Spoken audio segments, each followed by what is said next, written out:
Yes, I have started the recording again. So perfect. Now, thanks a lot, Tanvi, again for sharing about FFE. So what I would request is now we can maybe start with who wants to go first among the four volunteers. Anyone of you can do that. I can go first for. Yes, Vaishnavi, is that perfect? Yeah. So thanks a lot. I'll start presenting. One sec.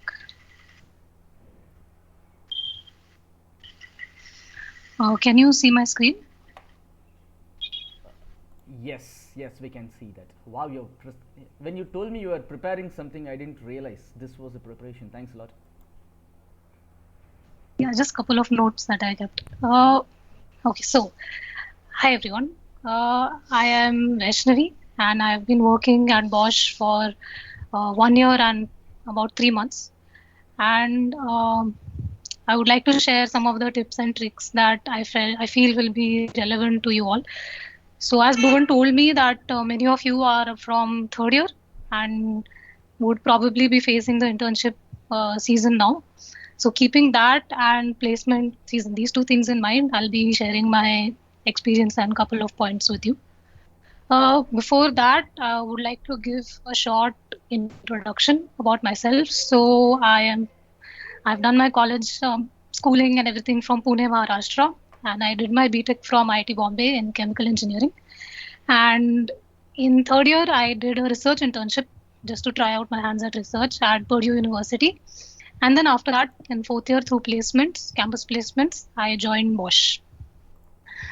Uh, so again, there is a very varied audience here. So I'm assuming a certain structure that you guys have. So let's say you know that in a certain month, your internship interviews are going to start and companies are going to come. So first, before all of that starts, how should you approach, let's say 3 months prior to the whole interview season and all that? How you really begin is that you should identify your areas of interest, and that should be the first point of approaching this. You should identify that what kind of area you finally want to look for a job and what kind of areas you want to apply for. You might say that as a college student, I have a very limited knowledge, and that is true. We really know very little of what all we can apply for. So here is where you have to leverage your senior network. Be very frank and very like open to texting and messaging your seniors and asking them about how their company experience has been, because they would have come from a similar background as you if they are your college alumni, and you can understand what to expect when you join a particular company, because many a times all you have is a job description in front of you to understand what to prepare for, which is not enough. Job description is a very vague idea of what your actual job would be. It varies a lot between the job description and what you would actually be doing. So in this case, going to your seniors and talking to them about how their experience was in a particular company, if they are already placed there, is most useful. Another thing is, the sooner you learn this, I feel it will be better. You need to start leveraging the power of LinkedIn. It's actually a very useful platform if you use it properly.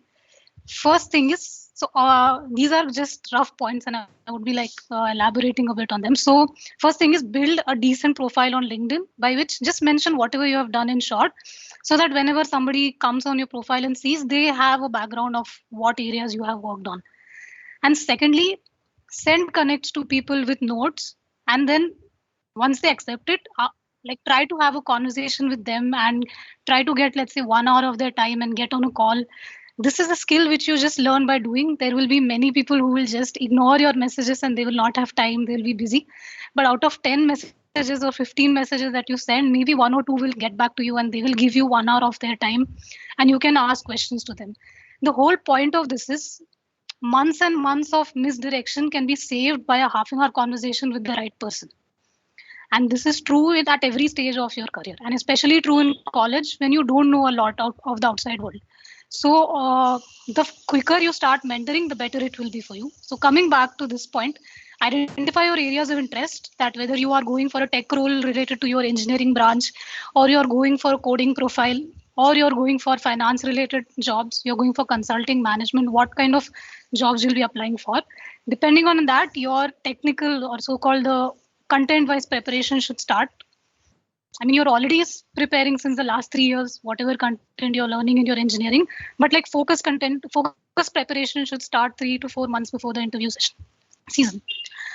Next, building that skill sets. So again, that totally depends on what area you are targeting. But one of my recommendations would be for coding interview bits. I found that if you are learning a lot of coding concepts for the first time, or no, you're just brushing them up and you want to do it faster, interview bits is a good site which I have found helpful. And you can build your profile on competitive coding websites, so on and so forth. One key point here is that let's say you are applying for mechanical engineering or chemical engineering core jobs, you have to identify your favorite topics. So this is a question which you might face in tech interviews. They ask you what is your favorite topic, which essentially means you have to highlight your area of strength so that you can drive the interview in a direction of your strength. So have certain topics ready in mind that if the interview asks me that what are your favorite topics, you can drive the interview to an area which you are comfortable with. So build that. For example, in my case, I was in chemical engineering, and if I want to apply for chemical jobs, I would have heat transfer, mass transfer, these as my areas, and I would study them thoroughly before interviews, so that if they ask what is your favorite topic, I can drive it towards something that I am comfortable with answering questions in that area. So do your homework beforehand on these kind of topics.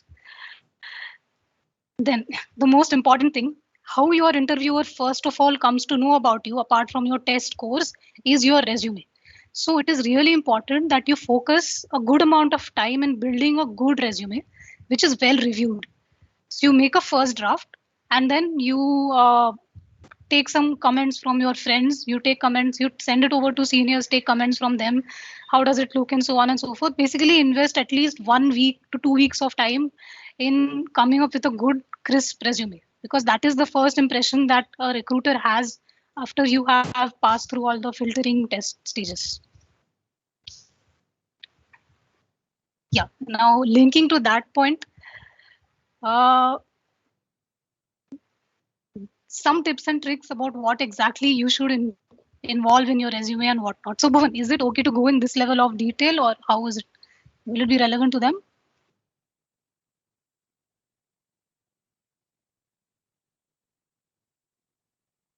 Ah, okay, I'll cover it at a high level.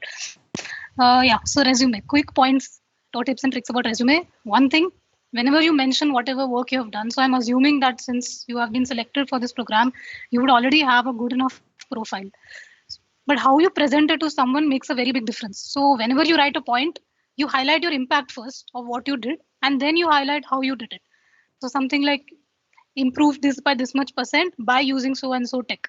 So that sort of, whenever somebody is reading your resume, they probably have like 60 to 90 seconds in their mind of attention span to just look through it once. So in that amount of time, you have to highlight the major thing that you did. Another thing is use metrics and KPIs in your resume, because that shows results. It shows that you were able to like actually get something at the end of it. Not necessarily that each of your project will have this, but if it has, make sure you mention it, because that increases credibility of whatever work you are mentioning. Uh, Another thing is make sure whatever info you put is factually correct. It is embarrassing if you put something and you have not done it and you're not able to back it up in an interview. So that is kind of a given, that make sure whatever you're putting, you've actually done it. Another last point on the resume is that you can choose to highlight different areas of your work depending on which company you are applying to.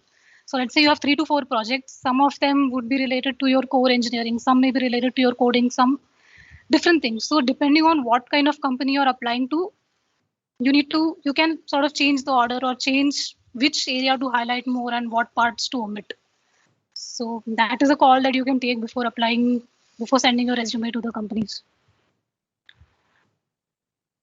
Okay, coming to the soft side part of the whole process, which a lot of technical people like us might fear about, that technical to hum nikal lenge, but HR prep is something that makes us nervous. This is something that really needs a good amount of research. If you have done your homework, you will be able to answer the questions. what HR prep generally involves is a bit of introspection on your part so that when somebody asks you some question, you're not caught off guard. That's it.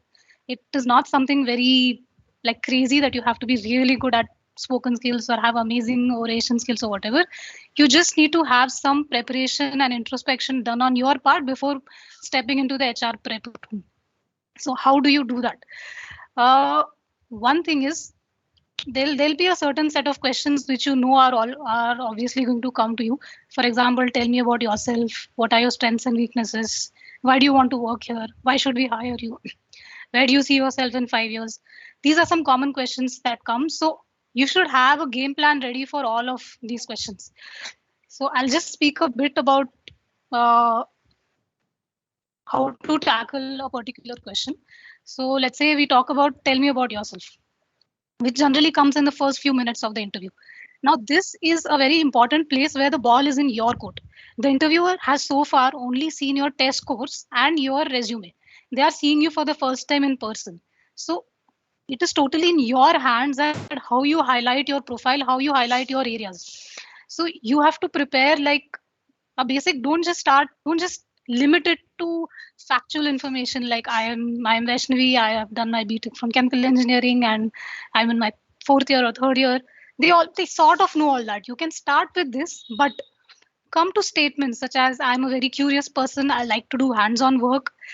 And then whenever you make a claim, back it up with evidence. That really gives a lot of credibility to what you're saying. So as you introduce yourself, you can say that I'm Vaishnavi Gupta. I'm doing my BTech in chemical engineering from IIT Bombay. I'm in my third year of engineering right now.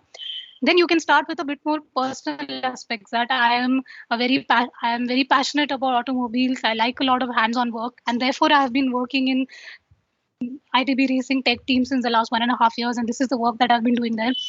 So on and so forth. So you build 3 to 4 solid points which show your personality. You can say that if you're applying for any consultant or analyst kind of jobs, you can say that I have uh, a knack for mathematics. I'm good at maths and problem solving, and this is what I picked up in so and so project that I did in my second year of engineering. So that way, build 3 to 4 solid points by which you can show your personality, then back it up with an evidence. Show some trait of your personality, back it up with the evidence. That really first of all, it gives credibility to what you're saying. Second, it is presenting your resume in a more human form where the interviewer may have already seen all this, but then you can like present a more human form about it in the actually this is applicable in technical round as well and HR as well. So okay, coming to the next question, strength and weaknesses. Strength, I think it's really easy that we can uh, come up with something which is good about us. Weakness, whenever, so one common thing that I have seen many of my friends also doing that, or we just see this online that you just mentioned something like, oh, I am a perfectionist, that kind of a weakness, or I can never say no to anyone, that kind of a weakness. It's good, matlab, you can have a weakness which has a positive connotation, but it is also okay to be honest about your weakness to a certain extent. Like you can, for example, in my case, I can actually say that I take some time to mingle with people in a workplace, but this is what I'm doing to work on it. Always make sure that you are honest about your weakness to a certain extent, and then you also include a line or something action item where you say this is what I'm doing to improve on it. So you are also being sort of honest about what your weaknesses are, but at the same time you also show that I'm taking steps to work on it. Just blanket terms like I'm a perfectionist, the interviewer may have already heard like 100 people say that weakness, because we all know that it sort of has a positive connotation to it, that you're a perfectionist about your work. You can actually be that. I'm not advising against it, but don't be shy about mentioning your actual weakness, but make sure you say that what you're doing to improve on it. That is really important. Next important question is, which may come in tech or HR round, why do you want to work here? So this question can be put to you in many different ways, that why do you think you are a fit for this company, or such kind of questions. Why do you wish to work here? Such kind of stuff. Here is where your homework is really important. You cannot wing this round. Whenever you get selected for a company, your first thing should be you research about that company. What is the current news regarding that company? What are the competitors? what the company showcases on its website, what kind of culture does it follow, it will be kind of evident from the website of the company. They will have certain keywords which will kind of show you what they are projecting themselves as and what kind of a culture they have. So you should definitely know enough about the company before you step into the HR, into your room. And this is where you also get some brownie points. If you are able to mention that, oh, currently I heard that Bosch invested so and so in a smart campus, AI campus, and I am really interested in IoT and such stuff, and that's why I think that given my skill set and my interest in this area, it really matches and I'd be a good fit here. So if you have some info about the company, it really helps you answer this question well. And of course, on some brownie points, if you're able to mention current news or any actual news that the company has released and you are basing your answer upon that. And then the next question, I mean, coming to the last point, where do you see yourself in 5 years? So honestly, this I would find this as a very tricky question. Nobody knows where they will see themselves in 5 years, but you have to give like a sort of open answer. They just want to gauge your commitment at the end of the day. The reason for asking this question is to sort of gauge what commitment you might have towards, like, if they hire you. So again, you can diplomatically field this question and don't like try to sell too hard and say that I just want to work in the industry for the next few years. You can just say that based on the learning curve, I'll make my decision after 2 to 3 years of working in the company. You can give such answers, like have a certain degree of honesty, but don't be too like uh, don't try to be like extra diplomatic, because the person sitting at the other side of the table has seen probably 100 interviews, and they know what kind of answers people give. So try to mix your questions with keep your path open, but say that depending on the learning curve that I see here, I'll make a decision after 3 years, but for the next 3 years I want to work, gain some industry experience and stuff like that. So that seems like an honest answer, and that's nobody can question you about that and say that, oh, are you going for MS and stuff like that. So that's about it regarding the HR prep, and 2 minutes regarding the campus to corporate transition. So again, I'm really new to this as well. It's just been 1 year and couple of months since I'm here. But so I'll just speak shortly on this. The most important point that I want to highlight is when you are a fresher in the company, it's a big leverage. It's a very big advantage. Why? You can ask questions freely. Nobody is going to judge you. They are not expecting you to know things, and that is a very good thing, because you can just shoot questions and ask to any of the seniors and anyone, and people will answer. One thing is, you should respect their time whenever you are approaching someone for something in the company. It's just that you should respect their time and ask what is a good time to talk about certain topics. But you should uh, come to a corporate with a learning attitude and be open and speak up in meetings.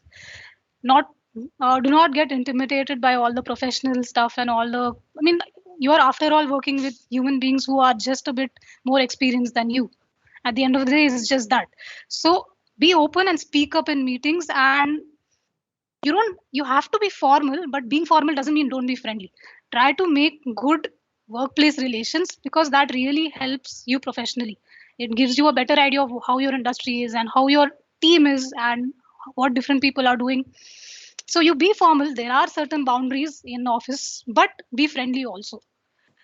Another thing, and the last point is actually 2 points. One is work ethic, right? You are starting with a blank slate. So try to build a good work ethic from day one. So when you commit to something that I'm going to get this done by end of the day, you yourself say and report the status by the end of the day or by end of the week, whatever you have committed to. At least report the status if you have not completed. If you have completed, send it over. That just builds a trust between you and the person that you're working with, that okay, if I have told her something, I don't have to update or check with her 10 times. I know that she's going to take care of it. So how do you build that? By actually reporting and telling the status whenever you have committed to it. Not that again and again you tell your status, but if you commit to something, you make sure that you follow through on your commitment.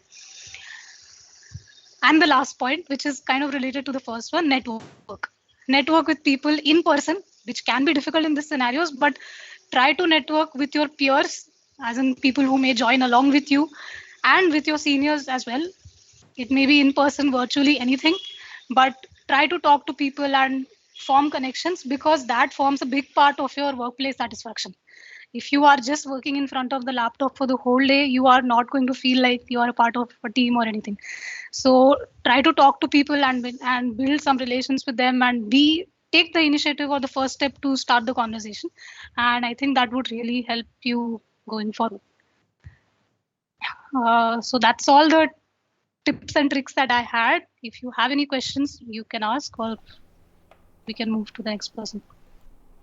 Hey Vaishnavi, amazing. Thanks a lot. Actually, in fact, uh, most of the our scholars will realize that this is the entire crux of the FFE program. We are talking of the syllabus, right? The curriculum, communication skills, interpersonal. In fact, your set of slides, whatever you talked about, basically covered. This is the crash course. What we do it over 3 months, 6 months. You did it in the last 20 minutes or so. Thanks a lot, and this is really nice. And anyone has wants to add, our other volunteers from Bosch, you want to add something to this, or any questions anyone has, please feel free before we go to our next volunteer. I would really love to see the recording of this again. Really, really useful. Yeah.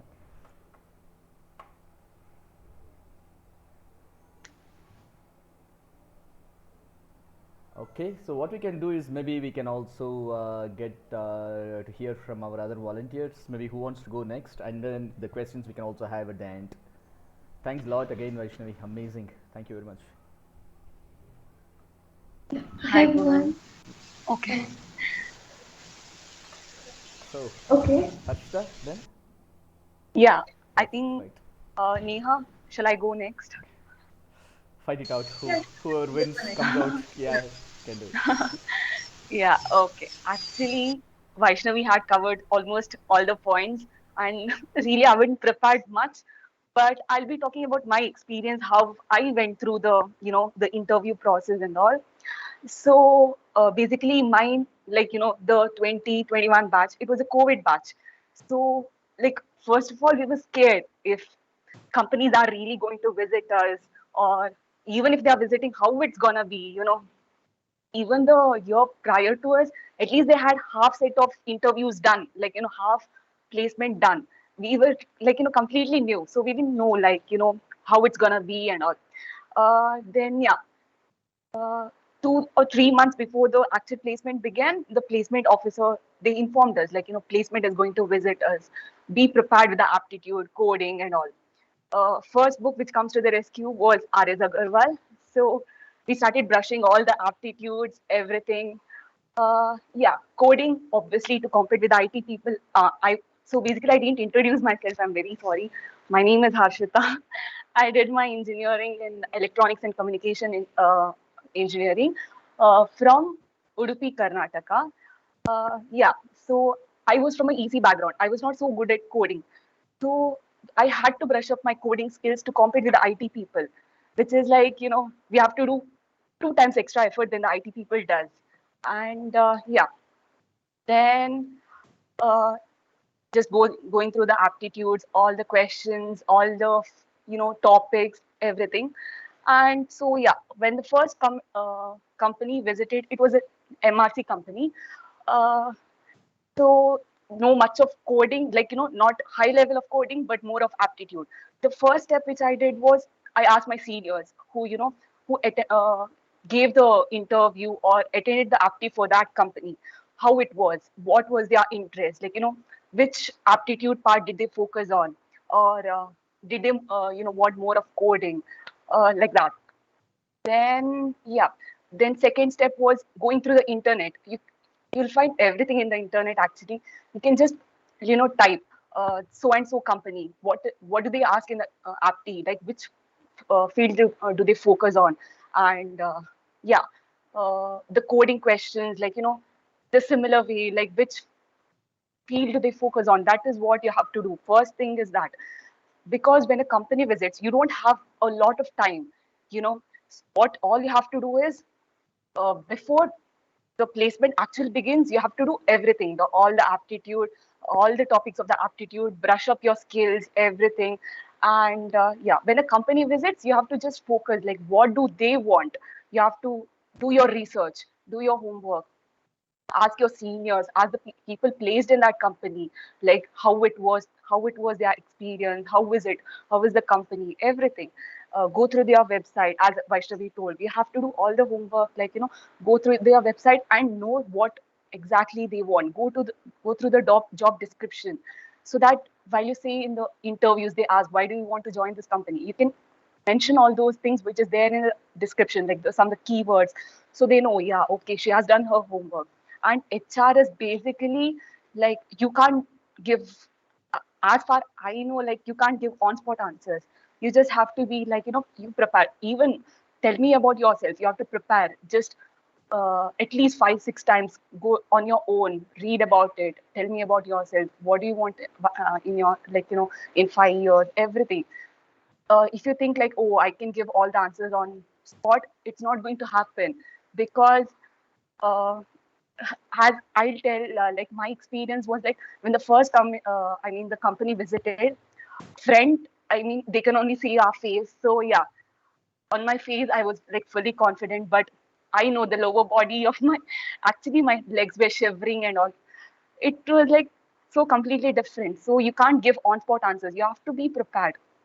And um, as far as I know, like, the interviewers, they expect you to be, confident, rather than, they expect you to know things, but they want confidence. You have to give that commitment. Like, I might not be, very good in technical or anything, but I know I can do that. You should have the that thing, like, you have to build up that thing, like, yeah, I can do this. Yeah, this is what. And one more thing is like, don't get disheartened if you don't clear the apti and all, because whenever you just feel like, okay, I want to get into this company very hardly, very badly and all, I want to get to this company, and if you don't get into that company, I know that, you'll be very disappointed, that and all. But it shouldn't be like, and one thing which I don't know, like, I experienced is like, uh, whenever we want some work, right, like we want to get into this company badly, uh, it was not happening with me. It was like, you should not focus like, I want this job. You should be in that mindset that this job wants you. You have to prepare yourself in that way. You should not run behind that job. If you don't get this job, okay, fine, something else is waiting for me, something else good is waiting for me. Be in that mindset. Just don't be disheartened, and be in that level. I To be honest, even I had faced this, some I had remembered, I had not got into one company. That night I had cried really bad, but it's okay. There are something else waiting for you, something really good than this which is waiting for you. You should have that mindset in you. Then yeah, and if anything goes wrong in between the interview, for example, my first interview, uh, it's very funny actually. There was 15 minutes for my interview, and they had mentioned some, instructions. You have to do the specifications and all, and put off all, like, close all your browsers and restart it. And I gave for a restart, and it started updating. Auto update was on. I literally freaked out. What should I do? I have interview in my 15 minutes, and I don't have, I don't know what to do. I don't have a backup laptop, and I live in a remote place. So, and none of my friends were near me, and I had only 15 minutes of time to arrange anything. I was completely shocked. Like, what should I do? What is going to happen? Literally crying, everything. Then I called my placement officer. So and so happened with me. What should I do? He asked me, like, calm yourself. It's okay. Many people are facing the issue, and this is the first time we were having a virtual interviews. The year before us, all they were having was, the normal face-to-face interview, and this was like completely new experience for us also. Then yeah, then I the interview got rescheduled, so you don't have to freak out. Just have to be, calm. It's fine, everything is gonna be fine. If this is not there, something else is there. You just don't have to be, I want this Sony badly. It's very good to have that, but don't run behind that. If you run behind that, you'll be more, if you don't get that, you'll be more disappointed. Just be open to everything. Yeah.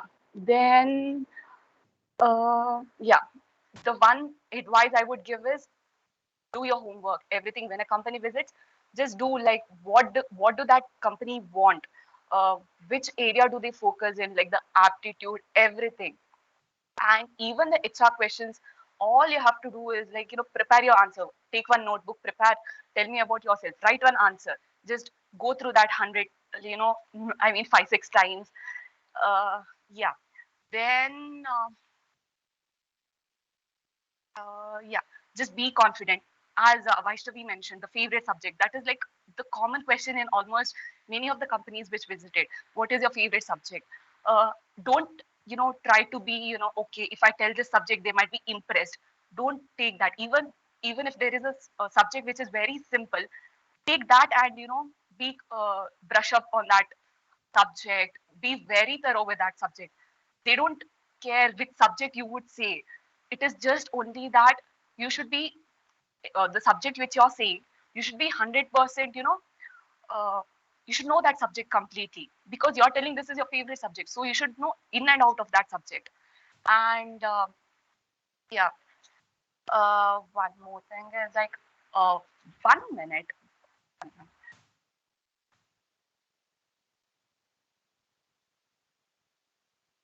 I'm really sorry. Yeah. Yeah. Then.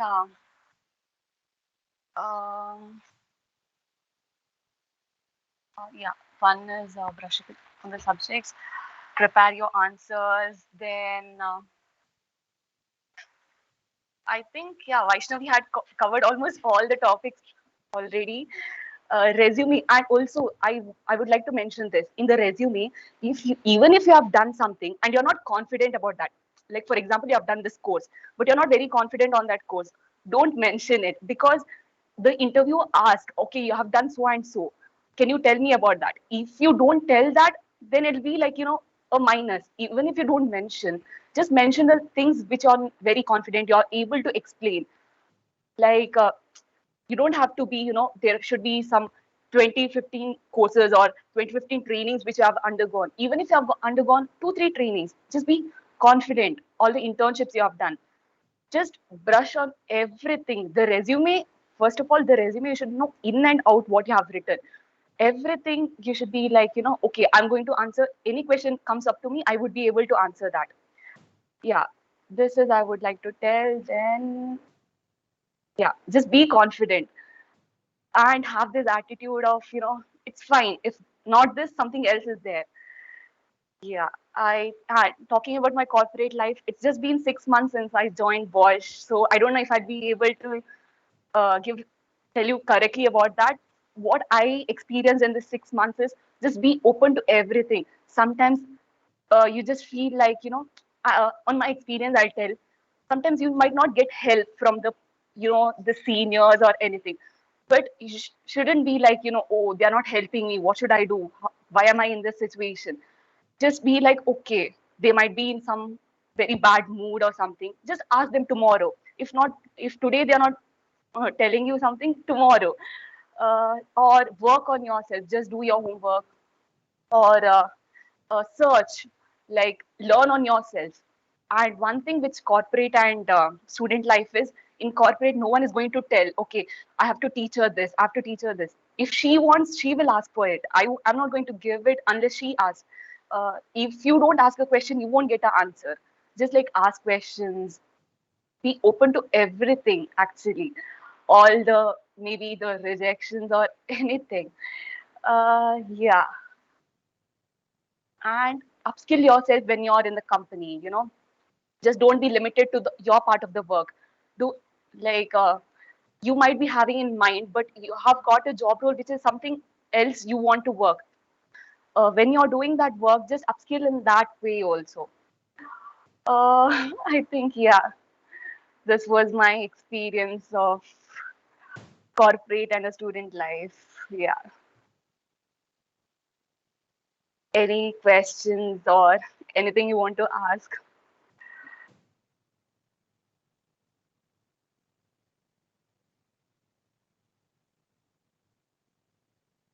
Yeah. I was like, what do I tell? I can't see the faces also, no? So I'm like, okay.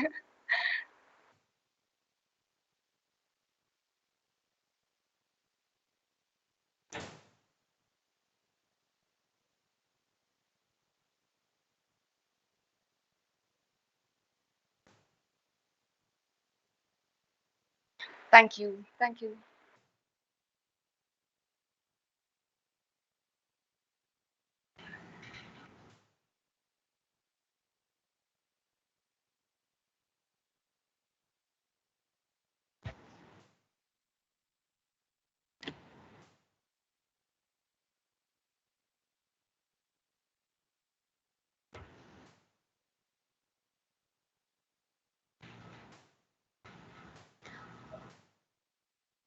Me? Yeah, yeah. Hi, Purnima here. So, yeah. Okay. Hello. Yeah, am I audible? Yeah. Okay, okay. So, yeah, Vaishnavi and Harshita have really put their points, almost all the points. But now I would like to start with the questions the mentees here they might get up that might pop up in their mind after hearing the suggestions given by Vaishnavi and Harshita. So I would like to take up that. So before that, a quick introduction about me is I am Purnima, recently graduated from KLE Technological University from Triple E background. You might have heard that placements would appear in the year of third year of your engineering, right? Okay, third year of preparing for placements in the third year itself is a wrong mindset that I can tell, because just assume placements are just nothing. Those are nothing. It's just it's a screening for you whether you are eligible for the corporate life or not. You're already in your professional degree, so will you have enough eligibilities to get into the corporate world or not? So if we consider placement as a term, what I get in my mind is, okay, if I want to clear the placement, I need to have the four basic aspects in my day-to-day life. I would say this. That is, one is quant, another is English and communication skill, then technical, and then the generic, generic ideas about you should be able to answer the generic questions. That's it. If you are able to communicate, if you are able to engage the interviewer in these four aspects, then yeah, it's good for you. So coming to quant, it is like aptitude. You cannot prepare for aptitude in last if any placement is coming in the month of, say, it is in between 15 days. So you cannot really prepare for that. It is not like that. If tomorrow is the exam and you are not supposed to prepare today, so it should be the continuous process. You should be persistent in that. So try to solve as many as questions you get. Try to google some basic aptitude questions. Try to solve this. That's it. Don't take upon what should be the syllabus of that aptitude and what should I focus on. Should I focus on clocks and dates, or should I focus on PTR upon 100, or what? No, don't go like that. If you prepare specifically, then if you don't get such type of questions, you might get demotivated towards the placements are just to check your abilities. That's it. If you're not going to clear it, it's fine. Put up some more efforts and try to clear it. So next, coming about English and communication, if you think only vocabulary or only grammar would help you in talking English, then no. Only confidence can talk. So be confident enough what you know in English, try to convey it. That's it. If you think it is wrong, try to improve it after the conversation, but don't hesitate to converse. Okay. Maybe sometimes when you talk to some person, not talk whatever you get in your mind. Don't think about whether it is grammatically correct or not. No, don't do that while talking. But after talking, if you find something mistake in that, or if you find no, this is not the correct sentence that I have to, it's okay, fine, google it and try to learn it. So that is about communication. Don't sit and study the dictionary. Just try to talk whenever there is necessary. You'll get to know, okay, what I have to tell for this situation. Then you'll google for it. Then you'll get to know about that particular word. Okay, next time I'll use this word. That's it. Okay, try to converse with your friends in English, so that it might give you a confidence. Then you can talk very nicely in the interview. That is the next thing. Next, about technical aspects. I have one question for both Vaishnavi and Harshita. That you have told that before appearing for any of the interviews, try to learn more about that company. Even I had taken this suggestion from my seniors in my college days. So what I did, okay, Bosch is coming to visit our campus for the placements. Okay, then I have to know more about the Bosch. Then if I Google it, I'll get n number of domains in which Bosch can work. Okay, so should I more concentrate on that? If you try to do that, you'll get, it is a, Google will give you vast information. Actually, that much is not necessary at your BE level. It's okay. So they'll be giving you some job description. Try to talk to your seniors. What I suggest, this is my suggestion. Try to talk to your seniors in which domain that they are working, and how is the work procedure, and what are the concepts that they are touching upon. If I'm working in ECU domain, then how is the, what is the basic level of knowledge that I need to have in that to work. So that much of information is fine. If you are appearing, if you are from CS background, taking the taking the if you are appearing for Bosch, taking the suggestions from Bosch senior, and getting to know about what are the basics that I need to be strong in. If you get to know about it, try to revise that basics. I'm quoting it, revise, not to learn. If you don't know about Java, if you have not studied about it, then don't go for it while preparing for placements. That is not the time. It is okay if you tell the interviewer that you don't know, you have very less knowledge in that, but given the time I would surely learn it. If you tell so, they'll agree for it. So what, if I take coding as the example, but I have very less knowledge in that, as I'm not having coding as a background.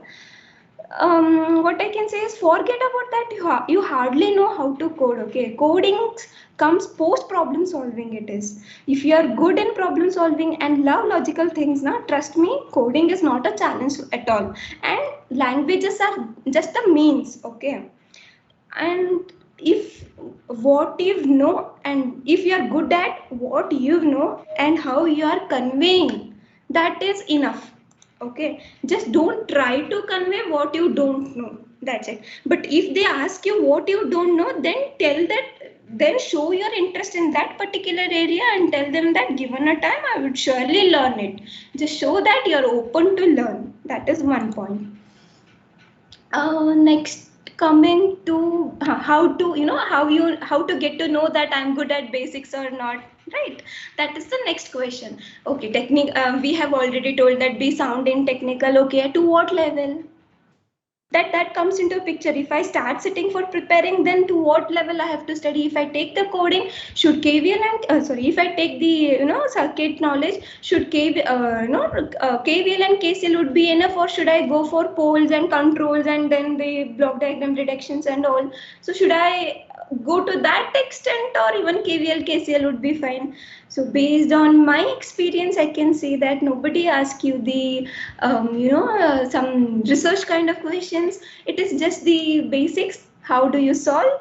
It is just the problem solving, whether it comes to coding or hardware, circuit domain. It is just problem solving, how you are going to solve this. And if you struck anywhere, you have already prepared for KVL and KCL, say for example they have given you one network, but you have struck somewhere, means how should be your next moment is also their measurement. They are measuring how you are going to say that you have stuck in that position and how you are going to take the help. Okay, so think that interview is just the conversation between the person who wants you and the person who want to get into him. That is only that much. Okay, try to converse in the interview.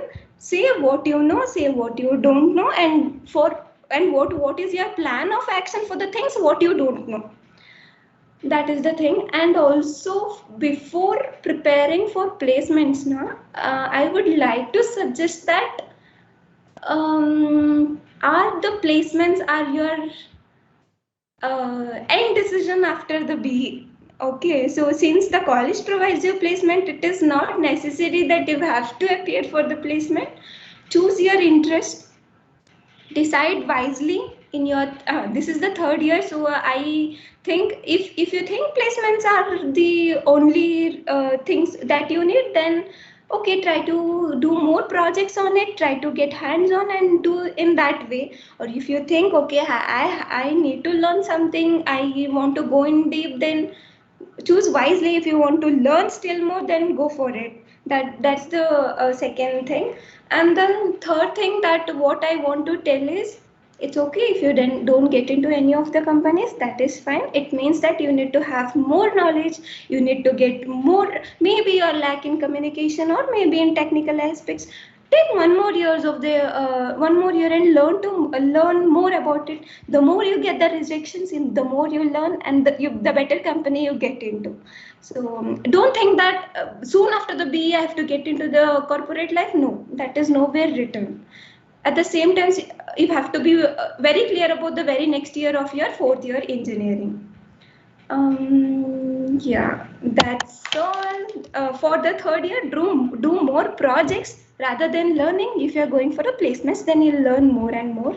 And also, if you're from circuit background, if you're getting a placements with a IT background and you want to get to the just because of getting into the placement, it is not necessary to go for the IT background. Please be clear about what your interests are. Don't just think that your friends are getting into placed and you want to be placed anyhow, then ending up with any of the companies without which works which has a deviation from your interest. Then don't settle for it. uh, this is the age where you get to build your own interest way. Okay, so don't settle with something which you are not interested into. So this is the foundation for your next learning. Uh, be good, but be calm. Don't learn anything just before 15 days of your interview. Okay, but brush up, revise what you know. That is another suggestion. That's all about my thing. And if you have any question, please put up it in chat box or at the end Q&A session. Yeah, please. That's it, Bhuvan.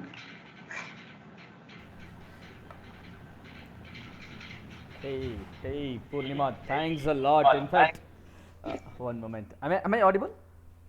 Yeah, you are audible. Wonderful, Purnima. In fact, when I hear all you guys, Vaishnavi, you, Harshita, and everyone, I'm sure, and Neha also speak.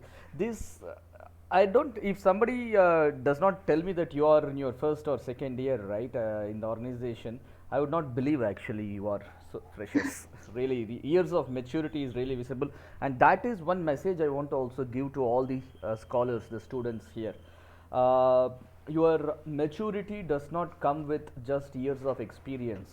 You need not be having 10 years, 20 years of experience to give back. All these people, for example, Vaishnavi, Harshita, Purnima, Neha also, who are is volunteering, right?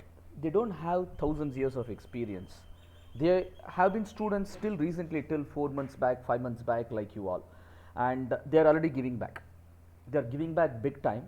So this giving back is something really important. I would reveal a secret. Some of you may know already, but some of you may not.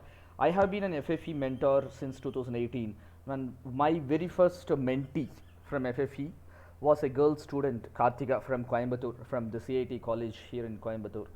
And I asked her only one thing in return for my mentoring. Basically, two things. That's also a message I want to take this occasion to convey to all of you. We expect FFE and also us mentors. Now we expect only a couple of things from you. First thing is always be grateful to two sets of people. One is your parents, two your teachers, your gurus, because without them we are nothing. So wherever you reach, whenever you reach, however you reach, no, at any stage in your life, be always grateful and remember your parents and your teachers. Number one. Number two, give back. There is no age to giving back. You don't need to be in a position with a good salary or a status or a power or position or something. At any stage, with whatever you have, they say, right, you have 10 rupees, give 1 rupee back. You have 100 rupees, give 10 rupees. You have a lakh, give 1000. So you think hey, come on, after all, what will I am after all having 2 years, 3 years. There are people with 10 years, 20 years experience. Let them come and give their experience. Me with 1 year, 2 years, what can I give? You have been seeing actually, all our volunteers, they don't have maximum 1.5 years of experience they have. The most experienced of them is Vaishnavi, 1.5 years of experience. So this is amazing, right? So that is basically my message. To give back, all you need is just an attitude and the willingness. The willingness, that's it. Capability does not come in here. You think something is small, insignificant, but that insignificant, stupid, small, silly thing that you think, right? What can I do? That may be a lifesaver, life changer for someone somewhere. A stupid tip, according to you, may be a life changing tip for someone else somewhere. So you don't know. So that's something I really want to. But Purnima, thanks actually. Talking of KVL, KCL, no, this Kirchhoff's voltage law, current law, if I remember right, I studied. Yeah, yeah. It's correct, right? Okay, good. I was wondering Yeah. first time when you said KVL, KCL, I said KVL, KCL, where, and then suddenly it struck me. Kirchhoff's laws. See, and it has been ages. Thanks for bringing back those memories. And one other important thing, because it's relevant to what Purnima just spoke, from my experience also I want to share. See, just because your college conducts campus interview does not mean you are forced to attend. Correct. I know some, yeah, but I'm not sure if every scholar has that option, because usually now the college or university takes it also in the wrong direction. They say we are struggling so much through placement cell, we are arranging so many interviews. You don't show any, it's like a disrespect they take.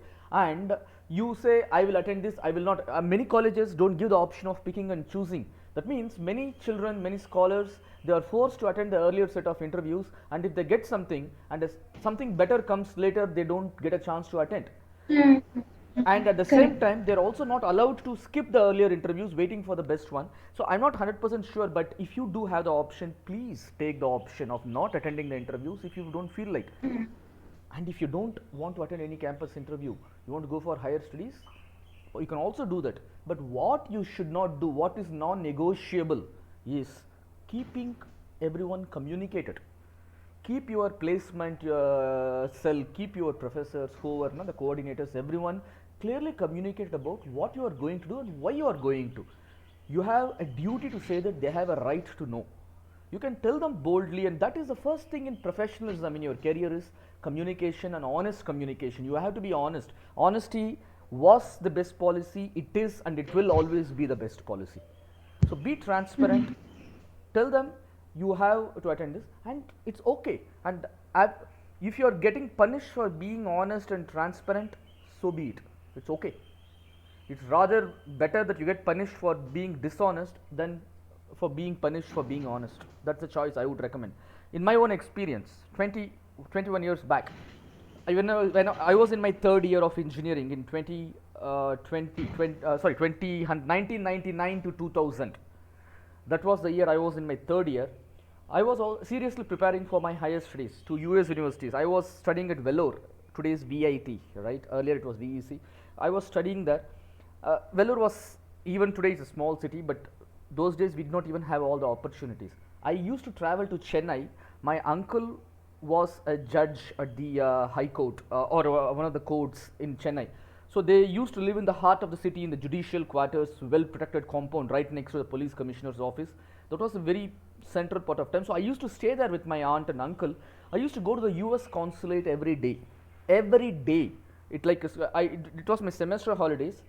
So every morning, as if I'm going to college, I used to get up, get ready, have food, have breakfast, pocket money, right? I used to have, those days I used to have 50 rupees per day pocket money. 50 rupees is a huge money, 50 rupees. I used to go, I had to plan my lunch, coffee and snacks, whatever it is, till evening I returned to my aunt's house with that 50 rupees. And it was not so cheap also those days in Chennai. So I used to go to the US consulate every day, go through the security checks. You know the US consulates, how they are. Because right inside the US consulate campus, we had the cultural center and the library. I will sit in the library and read, because I was applying to US universities. My stream was electronics and communication engineering, BE. I wanted to apply for biomedical engineering because I was crazy about biomedical engineering. All my bachelor degree projects, everything was in biomedical engineering. And I will sit from morning to evening reading up about US universities, preparing for my GRE, TOEFL, and literature, language, whatever it is. I love literature and learning languages, so I used. And whenever I did not go to US consulate, I used to go to the British Cultural Library. I think it's called British Council, I think even though it's called, in another part of Chennai. I used to do that every day. And when campus interviews came, I told two sets of people very clearly. I told my parents, I'm not going to attend even a single campus interview. They were cool with it. I told my professors, they said, Bhuvan, it will be easy for you to get a campus interview. Why don't you? All my friends who were also trying for higher studies, they also came for campus. So many people said, Bhuvan, see, he or she, they are also going for higher studies, but they are actually attending campus. I told them, I'm 99.99% sure I will not take up the job even if I get it. So why will I? It's not a great philanthropic thing. I'm doing good by taking up someone else's job. If I take up the job, someone else loses. No, not only not. I was very clear. I want to do this. Why should I do something else? So my parents supported me very clearly. In fact, they even advised, at some time if you get a doubt in your head, hey, my friends are appearing for campus, I can also appear, please leave that. We will support you completely financially. We were not from a super rich family, but my parents, my father, they made sure that I got everything what I wanted, financially and morally, everything. They stood with me, and as a reciprocation, I also was transparent with them. So I made sure that I knew what I wanted. I did not attend any campus interviews. It so happened, a funny event happened. When my friends applied for rank 15 and above up to rank 40, 45, I applied for rank 1 to rank 15. 15th rank university was the worst rank. There was no safe seat, nothing. I applied only for 1 to 15. I got admitted to 2 different universities with full financial aid in USA. I got in biomedical engineering, the rank 1 university, Johns Hopkins, and the rank 12th or something, Utah at the time it was, and case was 3 universities I got with full aid. It so happened, some things happened. My I-20 letters did not come. My admission letter came late. They said, wait for another semester. We will hold your aid. You come to USA with full financial aid 1 semester later. But I decided to have fun.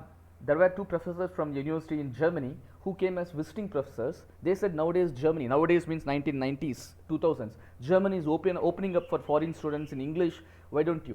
So when this thing happened, the admission letters came late. Instead of waiting for a semester, I thought, why don't I have fun to go to Germany? I'm just giving you my experience, because life is not something where you need to go through one path to reach another path. You can reach from anywhere to anywhere in any path. So I decided to drop my idea of going to USA. I applied to one and only one university in Germany, which is the university whose professors came here.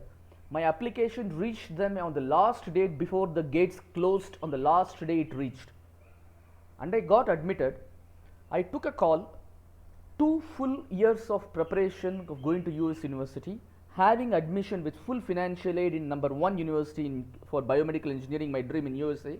I gave up just to go to Germany because I wanted to have fun and I wanted to do something different. No one had gone to Germany at that time. Till today, I don't regret the decision. Most of my friends who have been with me, they went to university, they got in 20th rank, 25th ranked university. They studied, they are all US citizens now. They do ask me nowadays, Bhuvan, you could have come to the top ranked university. After waiting for 3 months or 4 months, you could have come to USA. You would have been a US citizen now. You could have been this. Do you regret? I said, I don't. I was in Germany for 9 years. I did my masters, I worked there. And the last 11 years, I'm back in India. Do I regret? No. So key message to take over from what Purnima said is, you and only you can make the decision. I would just quote, I will be very crisp, I will quote something. All of you have read this, if you have heard of this book definitely, Who Moved My Cheese by Dr. Spencer Johnson. If not, please, the book is very thin one, it's not very expensive. Buy that book, Amazon, whatever, read that. There's a follow-up to this book. It's called Out of the Maze. I was with the doctor for my regular checkup for my sugar 3 days back. That time in the waiting room, he had this book. I read half of the book in the half an hour I got to it. They're not very big books. One beautiful quote I saw in that book. It said, "You are not your beliefs. You are not your beliefs. You are the person who can change those beliefs." Meaning, you have planned to do something, to go for a campus interview or to go to go for higher studies. That does not define you. You cannot say, "I have prepared so well, I have done so much. Should I waste my last 2 years, 3 years, my passion and everything? I poured my life and soul into this. Should I give up?" You can, because I don't think I have performed bad. Touch wood, God forbid, I have not actually performed poorly in my life and career. I've got actually a wonderful wife, I've got a wonderful kid, I'm there with my parents now, and I'm in India, and I love what I do. I do have quite a lot of other issues with my life. Sorry, I was about to say wife. Very sorry. With my life generally, about lots of other things with my career here and there. But those issues are exceptions in a big sea of happy things, because I never had a regret about some things I did 20 years back. Because I have realized that you can reach any point in your life and career from anywhere else. It may need some diversions. You need to go maybe not in a straight line but in a curved line. But those curved lines, they are not really waste of time or effort. They are new learnings. Sometimes they say, no, the blessing in disguise. That is exactly blessing in disguise.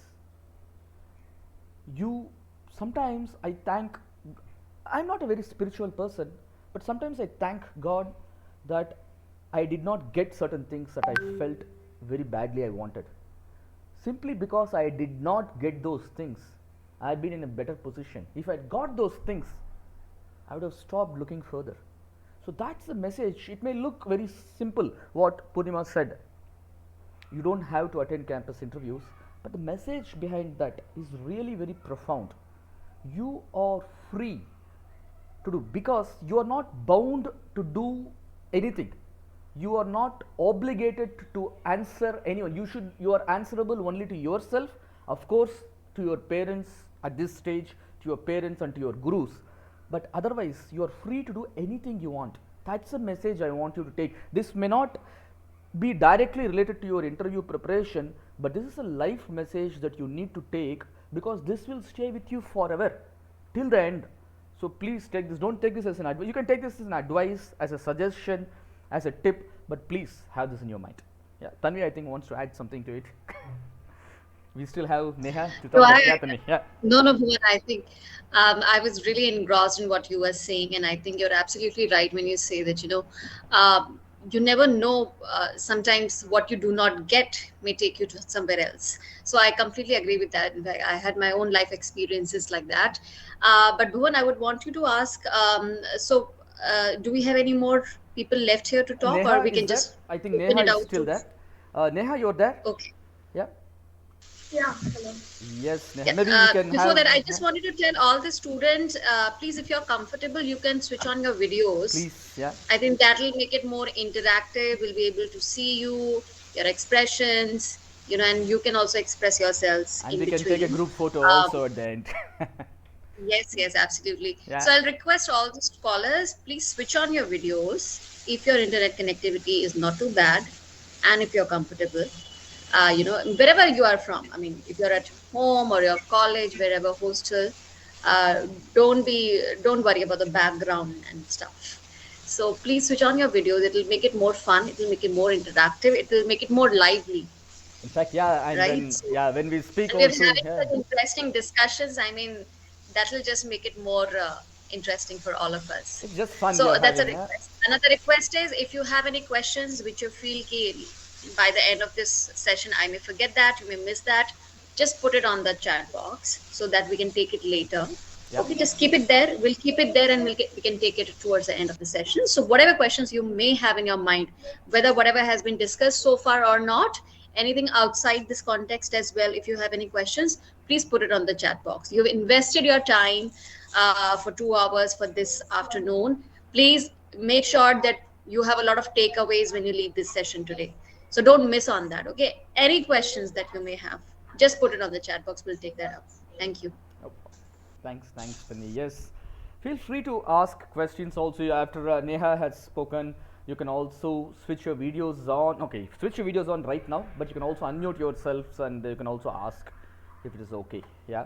Of course, next week when we have the mock interview session, there also you can have ask lots of questions. So Neha, yes, Yeah, so good afternoon, everyone. thanks. I think all these people who spoke earlier, they have given a lot of things about how you must prepare for the interviews and what should you have in your mind. But for now, I'll try to talk about my experiences and what all pitfalls I went through. That is what I would like to talk about in this session. So I'm Neha, and I've been in Bosch for the last 8 months. Like I'll start from the time when placement started in our college. So most of the companies were IT related, and I was very sure that I must go to a core company or I must go for higher studies. That was my plan.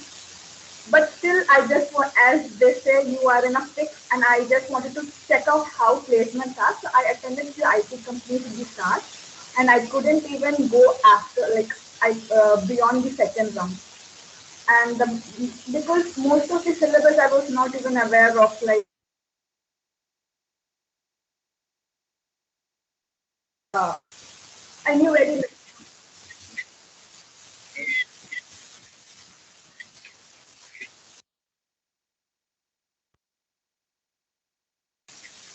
Is it fine now?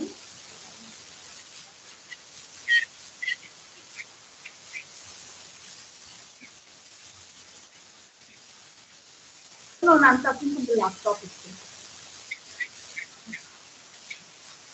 A bit of fan,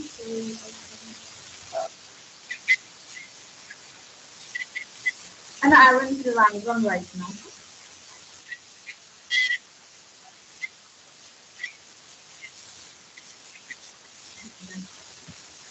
So as I was telling, yeah, so IT placement was not my scope. It was not in my scope. So one company was there which came up first. It was a co-company. I managed to go till the end last round, but I failed in the last round. So one thing which I took from after that interview was last month preparation or even CGPA does not matter unless and until you have a decent CGPA, it is more than enough. You do not have to get like nines or more than nines for any of your placements or any of your career also. And the knowledge, especially your subject knowledge, that must be gained from the first year of engineering or whatever. If you know the basics, that's more than enough. The last minute, you can't brush up all those things, and that doesn't even stay in your mind. So I would like you to, more than concentrating on placement preparation, you can study your subject in that year itself nicely, at least the basics and those theories, which will not, in the end moment, just a little of aptitude or little of like communication skills improvement can be worked on, but not the whole concept in the last 3 4 months. I don't think it will work much. And the second co-company that came up was Bosch for me. So I didn't want to repeat any of my previous mistakes. So the first round and the second round both were based on technical itself. So electrical, electronics, a little of mechanical also, aptitude, all those things were asked. And most importantly, if you know about yourself, your strengths, the projects you did, the presentations you gave, extracurricular activities, whatever you did, and as everyone said, resume, it's also very important to put whatever you know in the resume. If you are very good at all those things, I think you can go through all these placements very easily. And the last round was HR. In this also, I think the language doesn't matter much. The only thing that matters is confidence and how you actually respond to any question. And in college life, most importantly, as everyone says, all work and no play makes Jack a dull boy. So I would ask everyone, please don't be confined to books every time. You must try to get into some of the other extracurricular activities too. Like I would like to share my experience. I was a placement representative of my class. So when a placement started, I spent most of my time got spent in placement activities itself. And for us also it was all online. Companies were less that came up were less, and core companies were very less. So in this time, as said earlier, also LinkedIn it works a lot. You must have a very good profile, and even if we try to get a lot of core companies to a college, they didn't come to a college, but we managed to get a lot of people get placed in core companies off campus. So for that, your LinkedIn profile matters. The way you like we for our classmates, we approached the lot of companies. We asked if we could send resumes of people, and they were okay with it. And as said, if you send message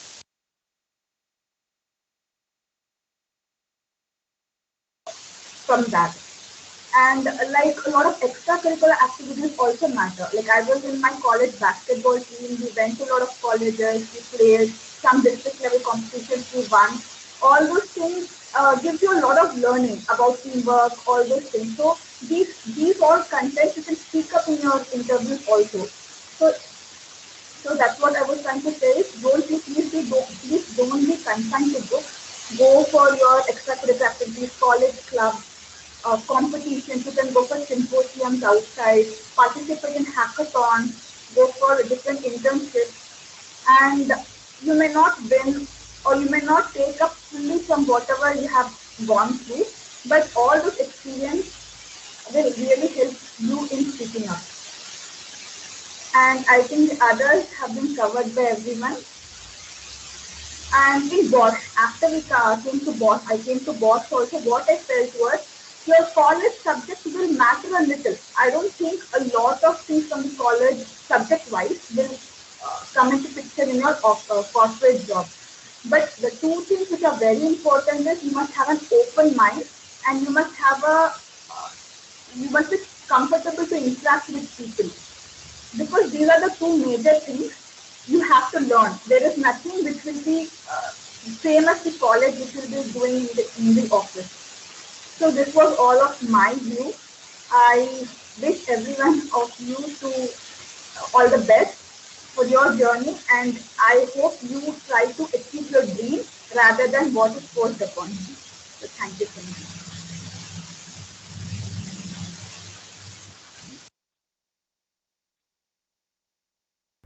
Really amazing. Thanks a lot, Neha, again. So I think all our scholars who have joined have spoken. Did I miss anything? I don't know if Raghu joined. Probably not. I believe. Okay. Yeah, else just give me a shout out.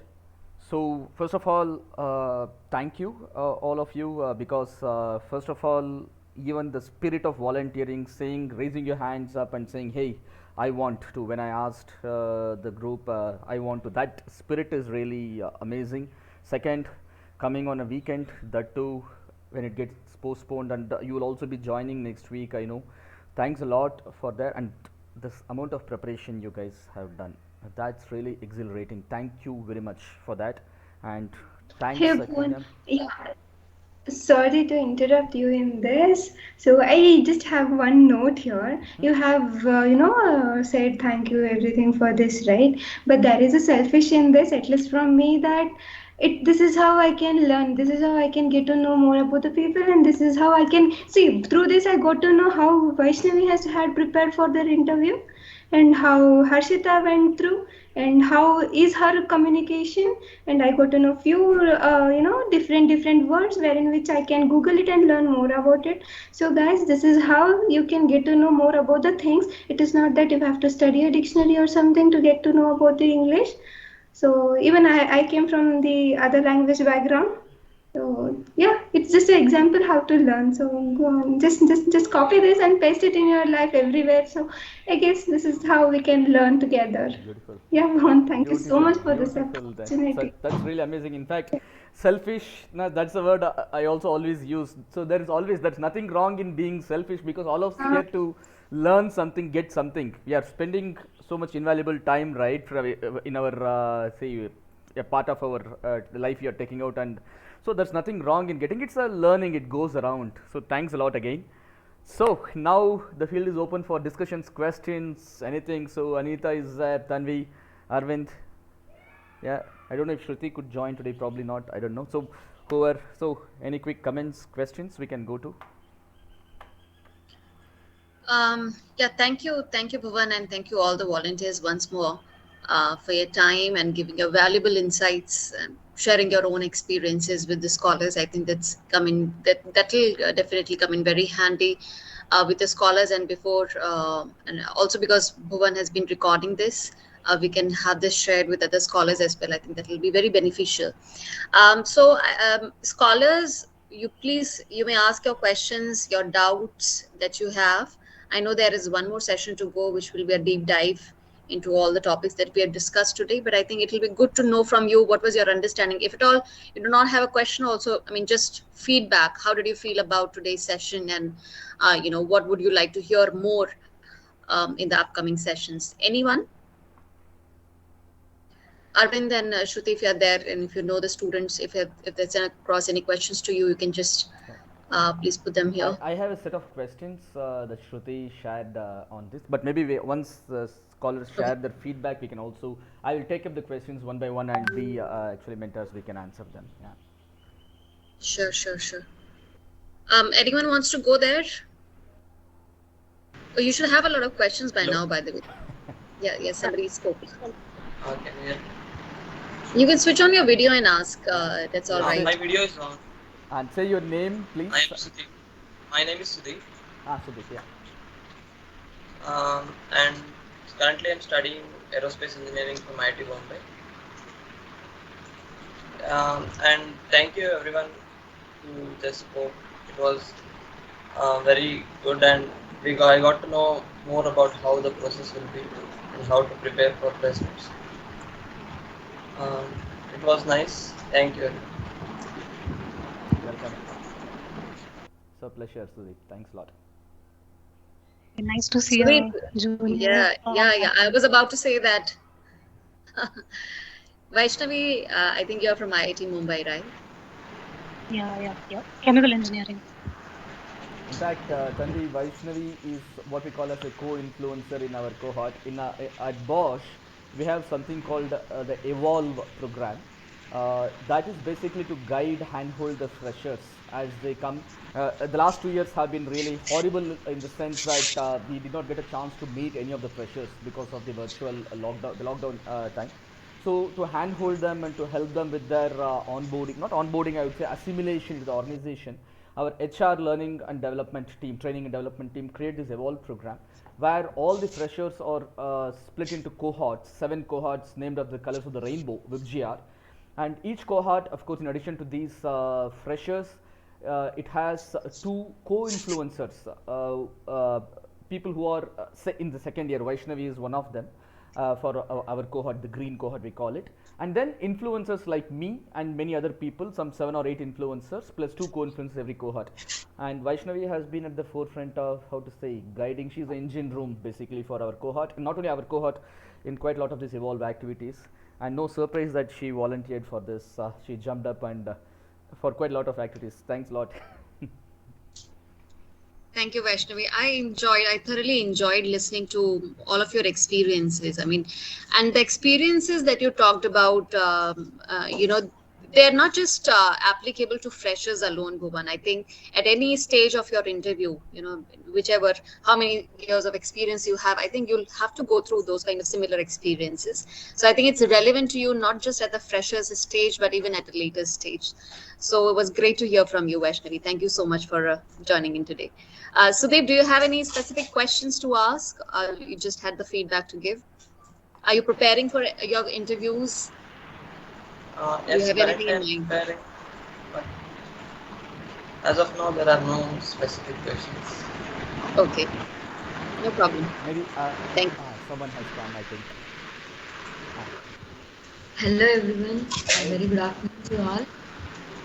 I am Kusuma. I am currently studying Computer Science and Engineering from NIT Rourkela, and this I am very grateful to all of you. This session is great, and I thank everyone here. Like as Vaishnavi ma'am said, identify your interest. I think it's very important, and I want to know how to explore the job roles more. And so I would like to hear something on this in the upcoming sessions. And thank you very much.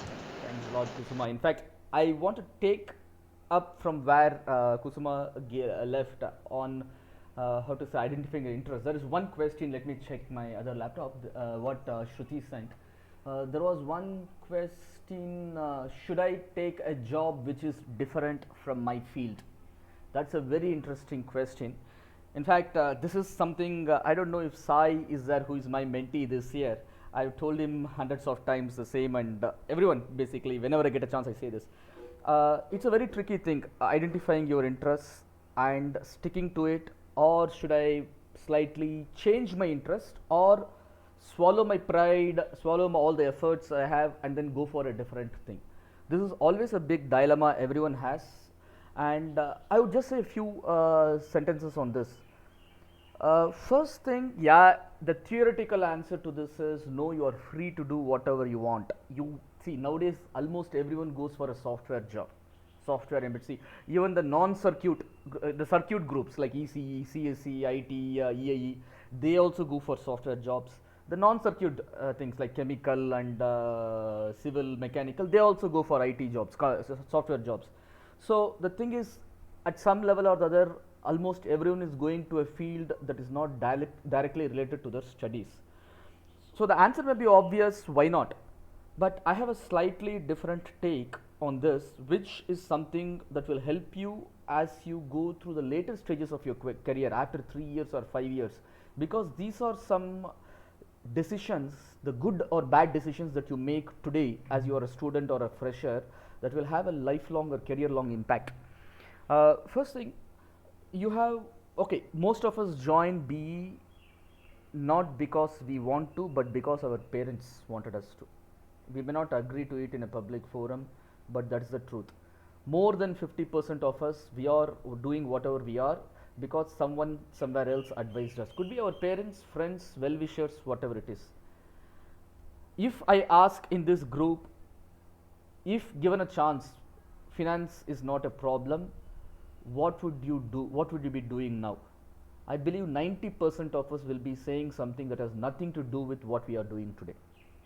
I have heard very interesting answers, refreshing answers like, I want to join a band. I heard one lady even say, I want to join an all girls band. I just want to freak out, travel the world. I want to go on a biking trip, all this. So the thing is, generally the so-called life coaches and everyone will say, pursue your passion, pursue, do whatever it is. That is where I would slightly like to differ and give you a very practical advice. Sticking to your passion, pursuing your passion is very important. Do not lose a spark. You should retain that, but also use your head. Don't just go with your heart. Whether you chose to do this branch of BE or whatever else you're doing, or somebody else chose it for you, the truth is you've spent 3 years and you'll spend one more year on this. Think, many things in our life, they are investments, meaning they are not, whatever you're doing today, you can decide whether it's an investment, that means it will go into building what you are going to do in the next few years, or it could be expenses, that means it's gone forever. You spend it, it's gone. So anything you get back in return, then it's an investment. In life and career, the important thing is to convert every small thing we do, every moment we spend, into an investment. There is nothing that is an expense or an investment now per se.